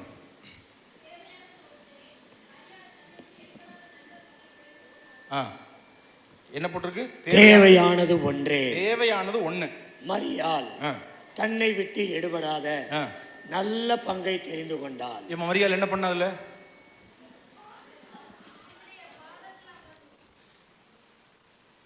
என்னங்க போட்டிருக்கு? எது நல்ல பங்கு இந்த உலகத்துல? அந்த 38 படிச்சு பாத்தீங்கன்னா, பின்பு அவர்கள் பிரயாணமாய் போகையில் ஒரு கிராமத்தில் பிரவேசித்தார். யாரு? இயேசு ஒரு கிராமத்தில், பெத்தானியாங்கிற ஒரு கிராமத்தில் பிரவேசித்தார். அங்கே மார்த்தாள் என்னும் பேர் கொண்ட ஒரு ஸ்திரீ அவரை தன் வீட்டிலே ஏற்றுக்கொண்டாள். இப்ப முதல் பேர் என்ன வருது? மார்த்தாள். இந்த பேர் ஞாபகம் வச்சுக்கோங்க, மார்த்தாள் அப்படின்னு ஒரு பேர் வருது. சரியா? இப்ப அடுத்தது, அவளுக்கு மரியாள் என்னப்பட்ட ஒரு சகோதரி இருந்தால். இப்ப அவங்க தங்கச்சி அக்காவும் தெரியும், தங்கச்சின்னு வச்சுக்கலாம். மார்த்தாள் அக்கான்னா மரியாள் தங்கச்சி, அப்படிதானே? ரைட். மரியாள் என்னப்பட்ட ஒரு சகோதரி இருந்தால் அவள் இயேசுவின் பாதத்தருகே உட்கார்ந்தா. இப்போ என்னன்னா, அப்படியே இயேசுப்பா வந்து அப்படி காலையில அப்படியே இந்த பெத்தானியா கிராமத்துக்கு வர்றாரு. வந்த உடனே நிறைய கூட்டமா இருக்குது. இப்போ இந்த கல்லடை குறிச்சி ரயில்வே ஸ்டேஷன் எடுத்துட்டு அங்க நிறைய மக்கள் வந்துட்டு போயிட்டே இருப்பாங்க. ஏதோ தேவைக்கு வருவாங்க போவாங்க. அங்க இயேசுநாதர் வந்து அப்படி நிக்கிறார், பாக்குறாரு. அங்க மரியாள்னு ஒரு பொண்ணு வந்த உடனே, ஏசப்பா நீங்க இங்க நிக்கிறீங்க, வாங்க ஏசப்பா எங்க வீட்டுக்கு அப்படின்னு மார்த்தாள் என்ன பண்றா, ஏசப்பாவை தன் வீட்டுக்கு கூட்டிட்டு போறா. கூட்டிட்டு போய் கதவெல்லாம் திறந்தா, வாங்கன்னு கூப்பிட்டா ரொம்ப நல்ல விஷயம் தானே. ஏசப்பா உள்ள போனா. ஏன்னா அந்த கிராமத்துல ஒரு பையன் வாங்கன்னு கூப்பிடல. ஆனா அந்த மரியாள் பார்த்து ஏசப்பாவை வீட்டிலே ஏற்றுக்கொண்டாள் அப்படின்னு போட்டிருக்கா. வீட்டுல உள்ள திறந்து கதவை திறந்து சேரை போட்டு உட்கார ஏசப்பா அப்படின்னு சொல்லி உட்கார வச்சுட்டா. உட்கார வச்ச உடனே வீட்டிலே ஏற்றுக்கொண்டால், வீட்டை திறந்தால், சேரை போட்டா, உட்கார வச்சா. உட்கார வச்சுட்டு இருங்க ஏசப்பான்னு சொல்லி போயிட்டா. 5 நிமிஷம் ஆச்சு, 10 நிமிஷம் ஆச்சு, ஆளை காணோம். எங்கன்னா அங்க போய் லைட்டரா இருக்குது, கேஸ் அடுப்பு பற்ற வைக்கிறதுக்கு இல்லை. அங்க நெருப்பு கிடைப்பதெல்லாம் ரொம்ப கஷ்டம். அந்த காலங்களில் கல் வச்சு அடிச்சு தான் நெருப்பு கொண்டு வரணும். நம்மளை மாதிரி டக்குன்னு அடிச்ச உடனே லைட்லாம் கேஸு காப்பியெல்லாம் போட்டுற முடியாது. அப்போ அவங்க உட்கார வச்சுட்டு அந்த மார்த்தாள் உள்ள போயிட்டா. இங்கே மரியாள் அவ வெளியே இருந்தோ அந்த ரூம்ல இருந்து அடுத்த ரூம்ல இருந்து வரும்போது, ஏசப்பா நீங்க இங்க தனியா உட்காந்துருக்கிறீங்க அப்படின்னு இவ என்ன பண்ணாலும் நேர பாதத்துல போய் உட்காந்துட்டான். பாதத்துல போய் உட்கார்ந்த உடனே அவர் பேச இவள் கேட்க, அவர் பேச இவள் கேட்க, அப்படியே வார்த்தையை மரியாள் வாங்கி கொண்டே இருக்கிறார். கடைசி அந்த சம்பவம் முடியுது. என்ன முடியுதுன்னா, மரியாளோ தன்னை விட்டு எடுபடாத. இப்ப மார்த்தாள் என்ன பண்ணா, இயேசுவை ஏற்றுக்கொண்டது மார்த்தாள் தான். தன் வீட்டிலே ஏற்றுக்கொண்டாள். இன்னைக்கு இயேசுவை ஏற்றுக்கொண்டவர்கள் எத்தனை பேர் இருக்கிறீங்க? உங்க வாழ்க்கையில இயேசுவை ஏற்றுக்கொண்டவர்கள் எத்தனை பேரு? வீடு வந்து இதுதான். இந்த வீட்டில ஏற்றுக்கொண்டீங்களா? ஏற்றுக்கொண்டதுக்கு அப்புறம் என்ன பண்ணணும் தெரியுமா? அவர் பாதத்தில் உட்கார்ந்து காத்திருக்கணுமே, அது இல்லையே. மார்த்தாள் தன்னை விட்டு எடுபடாத நல்ல பங்குன்னு சொன்னாரா? மரியாள் தன்னை விட்டு எடுபடாத நல்ல பங்குன்னு சொன்னாரா? ஆனா மரியாள் வந்து தன் வீட்டில், மார்த்தாள் தான் வீட்டை திறந்து ஏசப்பா உள்ள கூட்டிட்டு வந்தது. ஆனால் மரியாள் அப்படி நோகாம போய் உட்கார்ந்துட்டான். உட்கார்ந்த உடனே எல்லா ஆசீர்வாதமும் மரியாளுக்கு வந்துருச்சு ஒழிய, மார்த்தாள் நீ அநேக காரியத்தை குறித்து கவலைப்பட்டு, கலக்கம், கவலை, அப்படியே தயக்கம் எல்லாமே இருக்கும். வேத தியானமும் ஜெபமும் நம்மை விட்டு தூரம் இருக்குமானால் கவலையும் பயமும் நஷ்டமும் வறுமையும் தரித்திரியமும் நமக்கு பக்கத்தில் இருக்குமா? நல்லா கவனிச்சுக்கோங்க. இன்னொரு தடவை சொல்றேன். வேத தியானமும், அதாவது வேத வாசிப்பும் ஜெபமும் நம்மை விட்டு தூரம் இருந்துச்சுன்னா கவலை, கண்ணீர், கஷ்டம், வறுமை, தரித்திரியம், நஷ்டம் எல்லாம் நமக்கு பக்கத்திலேயே இருக்குமா? நம்ம பக்கத்திலேயே இருக்குமா? நீங்க அந்த வேத தியானத்தையும் ஜெபத்தையும் பக்கத்துல வச்சீங்கன்னா இது எல்லாம் ஓடி போயிருமா? ஆமென்.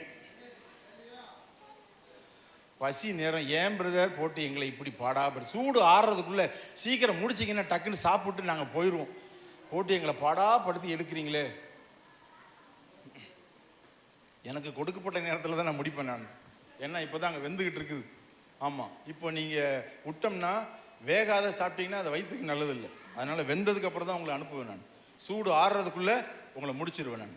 அப்போ பைபிள் சொல்லுது, மார்த்தாளோ பற்பல வேலைகளை செய்வதில் மிகவும் வருத்தம் அடைந்து அவரிடத்தில் வந்து, ஆண்டவரே நான் தனியே வேலை செய்யும்படி என் சகோதரி என்னை விட்டு வந்திருக்கிறதை குறித்து உமக்கு கவலை இல்லையான்னு சொல்லி பேசுறான். அப்போ தேவையானது ஒன்னே ஒண்ணுதான். மரியாளோ நல்லதை, பெஸ்டானதை எடுத்துக்கணும். இப்போ ஒரு ராஜாவுக்கு, ஒரு நாட்டில் ஒரு ராஜா ராணி இருந்தாங்க. அவங்களுக்கு குழந்தை பாக்கியம் இல்லை. அதனால அந்த ராஜாவுக்கு வயசாயிருச்சு. சரி, நம்மகிட்ட ஏகப்பட்ட இருக்கு, சொத்து சுகருக்கு, அரண்மனை வீடு ஃபுல்லாக, அரண்மனை ஃபுல்லாக ஜாமான் நிறையா இருக்குது. நம்ம ஊர் மக்களுக்கு அவங்களுடைய வரிப்பணத்தில் தான் நம்மளாம் வாழ்ந்துட்டு இருக்கிறோம். நம்ம அரண்மனையை திறந்து விட்டு நமக்கு குழந்தையும் இல்லை, குட்டியும் இல்லை, இந்த பொருள்லாம் வச்சுட்டு என்னத்துக்கு, மக்களுக்கு அரண்மனையில் இருக்க எல்லாத்தையும் திறந்து கொடுத்துருவோம் அப்படின்னு சொல்லிட்டு ஒரு அறிவிப்பு கொடுத்தாரு. ஊர் ஃபுல்லாக மேலே டம் டும் டும் டும்னு அடித்து மேலே சொன்னாராம். இதனால் அறிவிக்கப்படுகிறது என்னவென்றால், இந்த தேதியில் ராஜாவினுடைய அரண்மனை திறக்கப்படும், அரண்மனை வாசல் திறக்கப்படும். அரண்மனைக்குள்ளாக வருகிறவர்கள் எந்த பொருளை தொடுகிறார்களோ அந்த பொருள் அவர்களுக்கு சொந்தமாய் மாறும் அப்படின்னு ஒன்று. அப்பா நல்ல செய்தி ஆச்சு அப்படின்னு ஒன்று. அந்த நாள் வந்தா அரண்மனை வாசல கூட்டம் குமிஞ்சு ஊரே திரண்டு நிற்குது. நான் போன உடனே ராஜாவுடைய கட்டில தூக்கிடுவேன், நான் போன உடனே ராஜாவுடைய மேஜையை தூக்கிடுவேன். எல்லாம் ஒவ்வொருத்தரும் பிளான் பண்றான். அப்போ அந்த காவலாளி வந்து கதவை திறந்து விட்டான். சும்மா ஆட்டு மந்தைகளாட்ட மது மது மது மது மதுன்னு உள்ள போய் அவன் எந்தெந்தெல்லாம் பிடிச்சானோ அதெல்லாம் அவனுக்கு சொந்தமாய் மாறிடுச்சு. கடைசியா கூட்டத்தில் ஒரு சின்ன பையன், அவனும் உள்ள வந்துட்டு பெரியவங்கெல்லாம் ஒன்று ஒன்று பிடிச்சிட்டாங்க, சின்ன பையனுக்கு எதுவுமே கிடைக்கல. ஐயோ சுத்தி சுத்தி பார்த்தான், எனக்கு ஒண்ணுமே கிடைக்கலையே அப்படின்னு. எல்லார் கையிலயும் ஒண்ணு இருக்கு. ஒருத்தன் ஸ்பீக்கரை பிடிச்சிட்டான், ஒருத்தன் சேரை பிடிச்சிட்டான், ஒருத்தன் அது இது என்னென்ன ராஜா பயன்படுத்தினாரோ எல்லாத்தையும் பிடிச்சிட்டான். எல்லாம் அவங்கவுங்களுக்கு சொந்தமாயிருச்சு. இந்த பையனுக்கு எதுவுமே கிடைக்கல. அவன் பார்த்தான், சுத்தி சுத்தி பார்த்தான், நேரா பார்த்தான், ராஜா அப்படியே தனியா கை கட்டி நின்னாரு. நேரா போய் ராஜா போய் கட்டி பிடிச்சிட்டான். ஏய் யாரா அது? ராஜா நான் தான். உன் பேர் என்னடா? என் பேரு ராஜகுமாரன். ராஜகுமாரனா? ஏய் எனக்கு குழந்தை இல்லை, என்னைய ஒரு ராஜகுமாரன் வந்து பிடிச்சிருக்கிறான் அப்படின்னு அவனை தூக்குனாரு. உங்க அம்மா அப்பா எங்கடா? எனக்கு அம்மா அப்பா யாருமே இல்லை, நீ தாண்டா என்னுடைய மகன், அடுத்த இளவரசர் நீ தாண்டா, நீ எதை பிடிச்சியோ அது உனக்கு சொந்தம்டா அப்படின்னு சொன்ன உடனே அடுத்தது ராஜா அவனுடைய பட்டத்தில் வந்து விட்டான். டேபிளை பிடிச்சவன் டேபிளோட போனான், கட்டில பிடிச்சவன் கட்டிலோட போனான். ஆனால் ராஜாவை பிடிச்சவன் ராஜ வாழ்க்கை கிடைச்சது, அவனுடைய பாதைகள் ராஜ பாதையாய் மாறினது. அதனாலதான் சொல்றேன், இந்த வேதத்தை விட்டுறாதீங்கன்னு சொல்றேன். இந்த வேதத்தை பிடிச்சவங்க வாழ்க்கையெல்லாம் ராஜ பாதையா இருக்கும். தெரியுமா உங்களுக்கு? இந்த வேதத்தை யாரு தொட்டாங்களோ அவங்க வாழ்க்கை இந்த உலகத்துல ராஜ பாதையா இருக்கும். உங்க மைண்ட்ல இருக்கிற தப்பான அந்த இமேஜை எடுத்துருங்க. இல்ல பிரதர் அது என்னதான் இருந்தாலும் பிரதர் இதுக்கு சொல்றீங்களா, இதுதான் உங்க வாழ்க்கை உருப்படாம பண்ணுது. இல்ல பிரதர் அது வந்து என்னதான் இருந்தாலும் அது சொல்லாதீங்க. உங்களுக்கு ஒரு பிரகாசமான நாட்கள் இருக்குது. உங்களுடைய பாதையை ராஜ பாதையாய் மாற்றுவதற்கு அவரால் முடியும். இப்ப இங்க இருந்து நீங்க திருநெல்வேலிக்கு போறீங்க, இங்க இருந்து திருநெல்வேலி போகும்போது ஒன்றும் பிரச்சனை இல்லை. திருநெல்வேலிக்குள்ள நீங்க போனீங்கன்னா எங்க எத்தனை சிக்னல் இருக்கு, ஒவ்வொரு சிக்னல்லையும் நின்று தான் போகணும். மேலப்பாளையம் தாண்டின உடனே அங்கே ஒரு சிக்னல் இருக்குல்ல, ஒரு ரவுண்டானா இருக்குது, அந்த சிக்னல் நின்று தான் நீங்க போகணும் அடுத்த ரோடு போகணும்னா.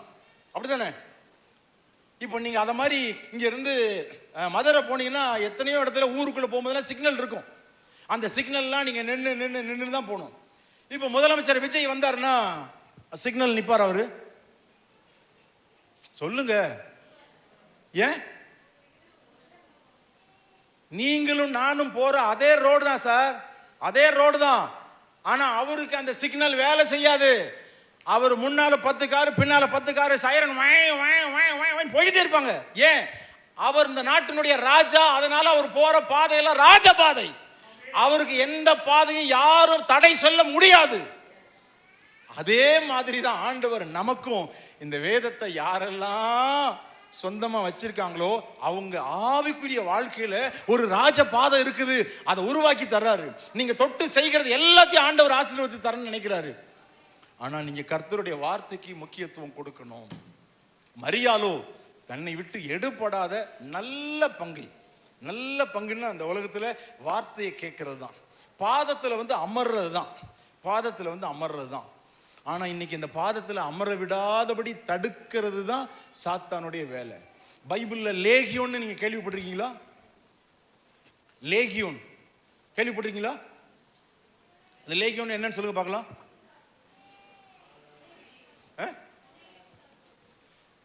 லேகியோன்னா பிசாசுகளோட பேர் இல்ல. லேகியோன், ஒரு லேகியோன் அப்படின்னா 6000 பிசாசை கொண்ட ஒரு மனிதன். அதாவது ராணுவ படையில எப்ப இன்னைக்கு எத்தனை லேகியோன் வந்திருக்கிறாங்க சார்? அந்த நாட்டுக்கு கூட நம்ம போர் செய்வதற்காக இன்னைக்கு 2 லேகியோன் வந்திருக்கிறாங்க. அப்படின்னு அர்த்தம் 6000 + 6000 12000 பேர் வந்திருக்கிறாங்கன்னு அர்த்தம். அப்ப லேகியோன்னா 6000 பேர் கொண்ட ஒரு கூட்டம்னு அர்த்தம். நல்லா தெரிஞ்சுக்கோங்க, ஒரு லேகியோன்னா 6000 பேர் கொண்ட கூட்டம்னு அர்த்தம். இப்ப ஆண்டவர் ஒரு பேய் பிடிச்சவன்ட உன் பேர் என்னன்னு கேட்கும்போது நாங்கள் அநேகரா இருக்கிறபடினால் என்னுடைய பேர் லேகியோன் அப்படின்னு சொல்ல. அப்படின்னு அர்த்தம் 6000 ஆவிகள் ஒரு மனுஷனுக்குள்ள இருக்குது. எதுக்காக ஒரு மனுஷனுக்குள்ள 6000 ஆவிகள் இருக்குது? சொல்லுங்க பார்க்கலாம், சொல்லுங்க பார்க்கலாம், கரெக்டா சொல்லுங்க பார்ப்போம். ஒரு மனுஷனுக்குள்ள 1-2 ஆவி இருந்தாலே அதை கண்ட்ரோல் பண்ண முடியாது. இப்போ அவனை வந்து சங்கிலியில கட்டுறாங்க, அப்படியே நூல் கயிறு மாதிரி சங்கிலி அத்து போட்டுறான். திடீர்னு மலையில இருப்பான், திடீர்னு இங்க டவுன்ல இருப்பான், திடீர்னு அங்க மரத்துல இருப்பான், திடீர்னு பாறையில் இருப்பான், திடீர்னு அருவியில் இருப்பான். ஒரு இடத்துல ஒரு நிமிஷம் இருக்க மாட்டான். இங்க அங்க அங்க அங்க அவனை கண்ட்ரோலே பண்ண முடியல. திடீர்னு கல்லறையில் இருப்பான். அவன் வீட்டில் அடங்காதவன், 6000 ஆவிகள் ஒரு மனுஷனுக்குள்ள இருக்குது. என்ன காரணம் சொல்லுங்க பார்க்கலாம். இன்னைக்கு நாம பார்க்கிற இந்த சப்ஜெக்ட்டுக்கு இது முக்கியமான டாபிக். ஒரு மனுஷனுக்குள்ள எதுக்காக 6000 ஆவிகள் இருக்குது தெரியுமா? அதுக்கப்புறம் அந்த லேகியோனை வந்து ஆண்டவர் என்ன பண்ணுவாருன்னா அந்த பேயை விரட்டிடுவாரு. விரட்டினதுக்கு அப்புறம் அவனை எங்க இருப்பான் தெரியுமா? அவன் எங்க? அந்த வசனம் மார்க்கா லூக்காவா? மார்க் 5ஆம் அதிகாரம் எடுங்க. மார்க் 5:19. அதுக்கு பின்பு அவனை வந்து 5:19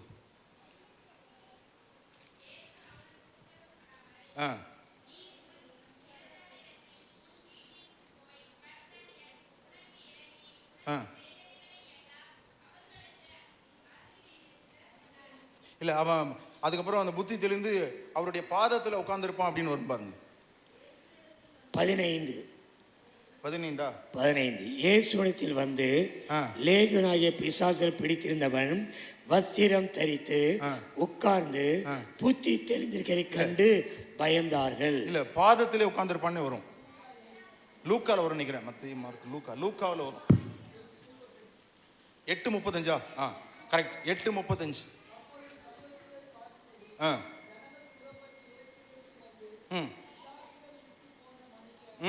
வெரி குட்.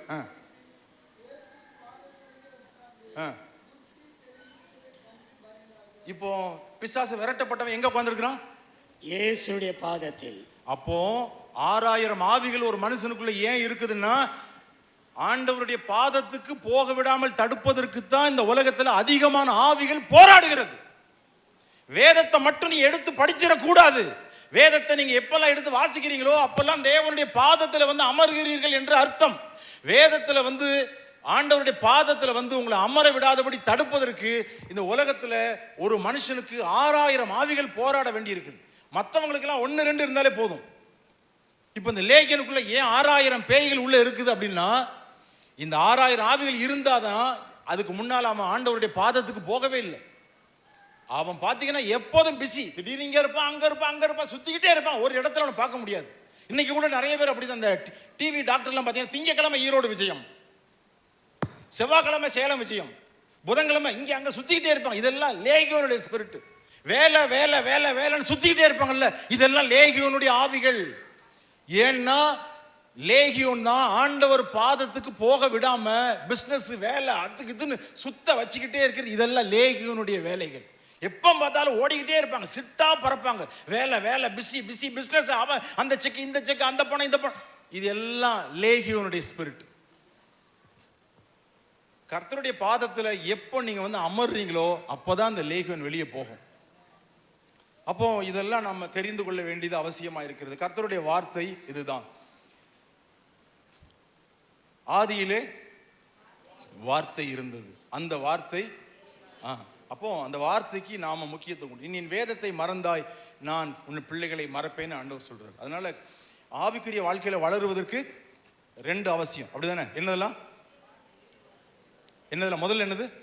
வேத வாசிப்பு. 2வது வேத வாசிப்பு மட்டும் 2 நேரம் பார்த்துட்டு ஜெபத்தை பார்க்கவே இல்லை, ஒரு 5 நிமிஷத்துல முடிச்சிடுறேன். ஜெபம் முக்கியமானது. அப்படிதானே? ஜெபம் முக்கியமானது. ஜெபத்துக்கு ஒரே ஒரு எக்ஸாம்பிள் சொல்றேன். 2 ராஜாக்கள்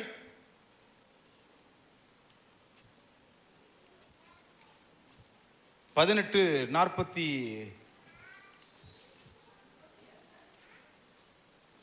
2 ராஜாக்களா 1 ராஜாக்களா?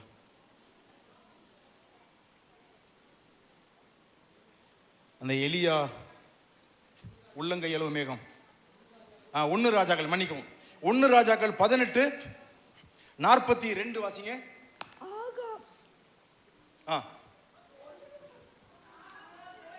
ஆகா போஜனம் பானம் பண்ண போனான், பின்பு எலியா. இப்ப எல்லாரும் இந்த வசனத்தை எடுத்துக்கோங்க, டிஸ்பிளே வருது இல்ல? ரைட். ஆகா போஜனம் பானம் பண்ண போனான், பின்பு எலியா கர்மேல் பர்வதத்தினுடைய சிகரத்தின் மேல் ஏறி தரையிலே பணிந்து தன் முகம் தன் முழங்காலில் பட குனிந்து. இப்ப எல்லாரும் என்ன பாருங்க. இப்ப என்ன போட்டிருக்கு?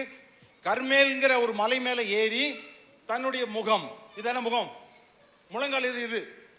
இங்க என்ன பாருங்க, இந்த முகம் முழங்காலில் பட குனிந்து. அப்படின்னா என்ன அர்த்தம்? இந்த முகத்தை வச்சு இந்த முழங்காலில் படுற மாதிரி தொடுற மாதிரி குனிந்தானா. யாராவது இந்த இதை செஞ்சிட்டீங்கன்னா இப்ப நான் ஒரு 1000 ரூபாய் தரேன் உங்களுக்கு.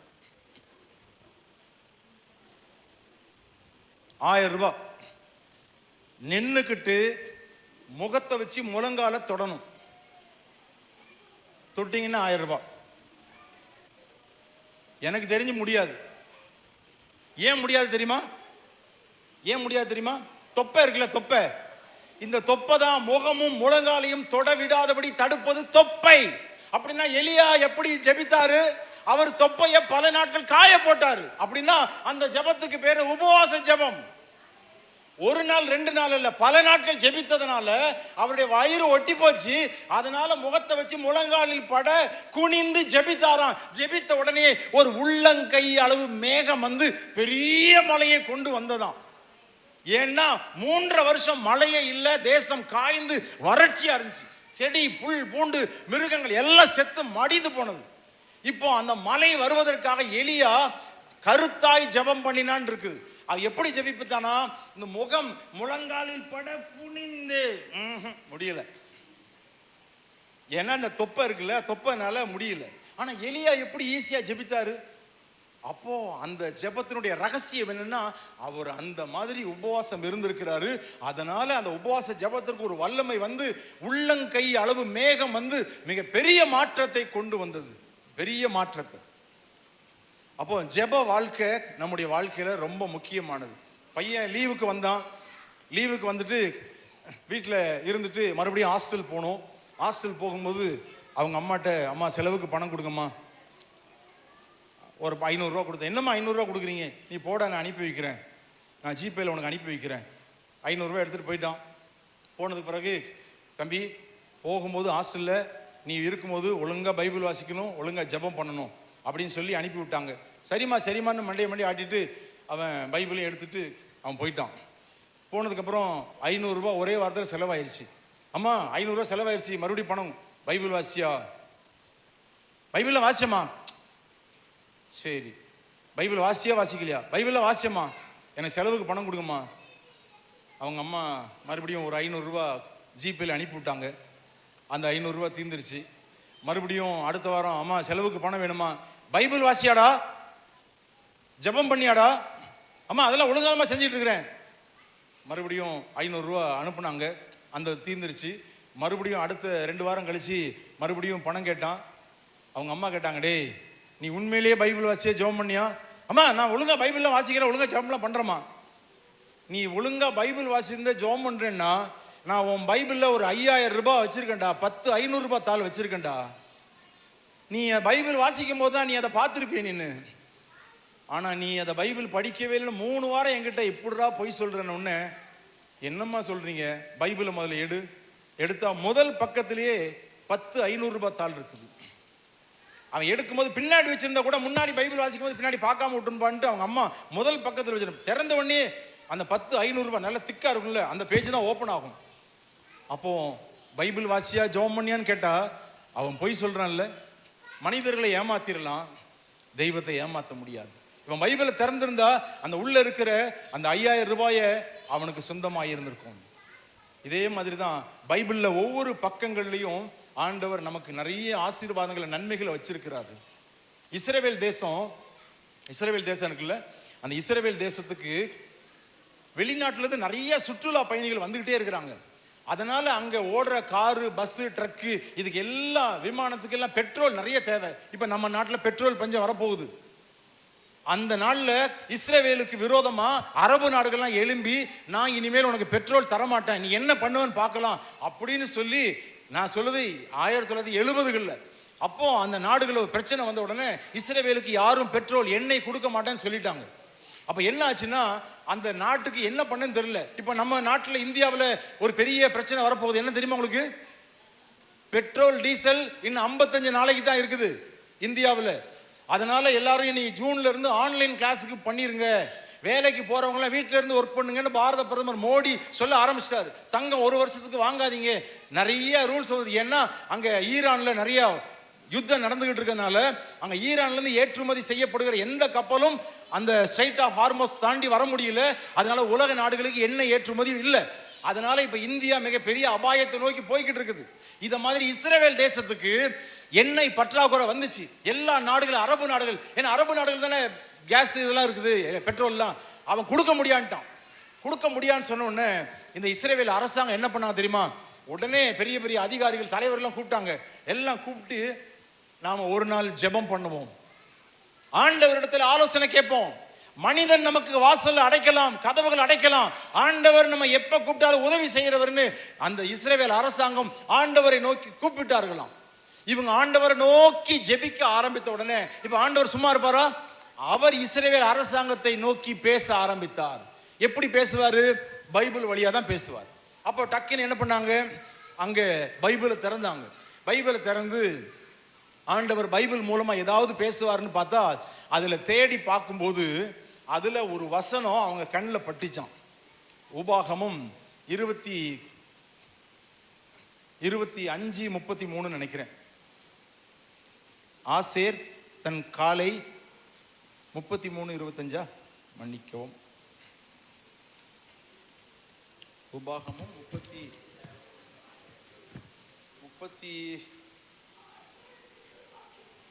ஆசேர் புத்திர பாக்கியம் 33 மன்னிக்கவும் 33:24 33:24 ஆசேரை குறித்து, ஆசேர் புத்திர பாக்கியம் உடையவனாய் தன் சகோதரருக்கு பிரியமாயிருந்து தன் காலை எண்ணெயிலே தோய்ப்பான் அப்படின்னு போட்டிருக்கா.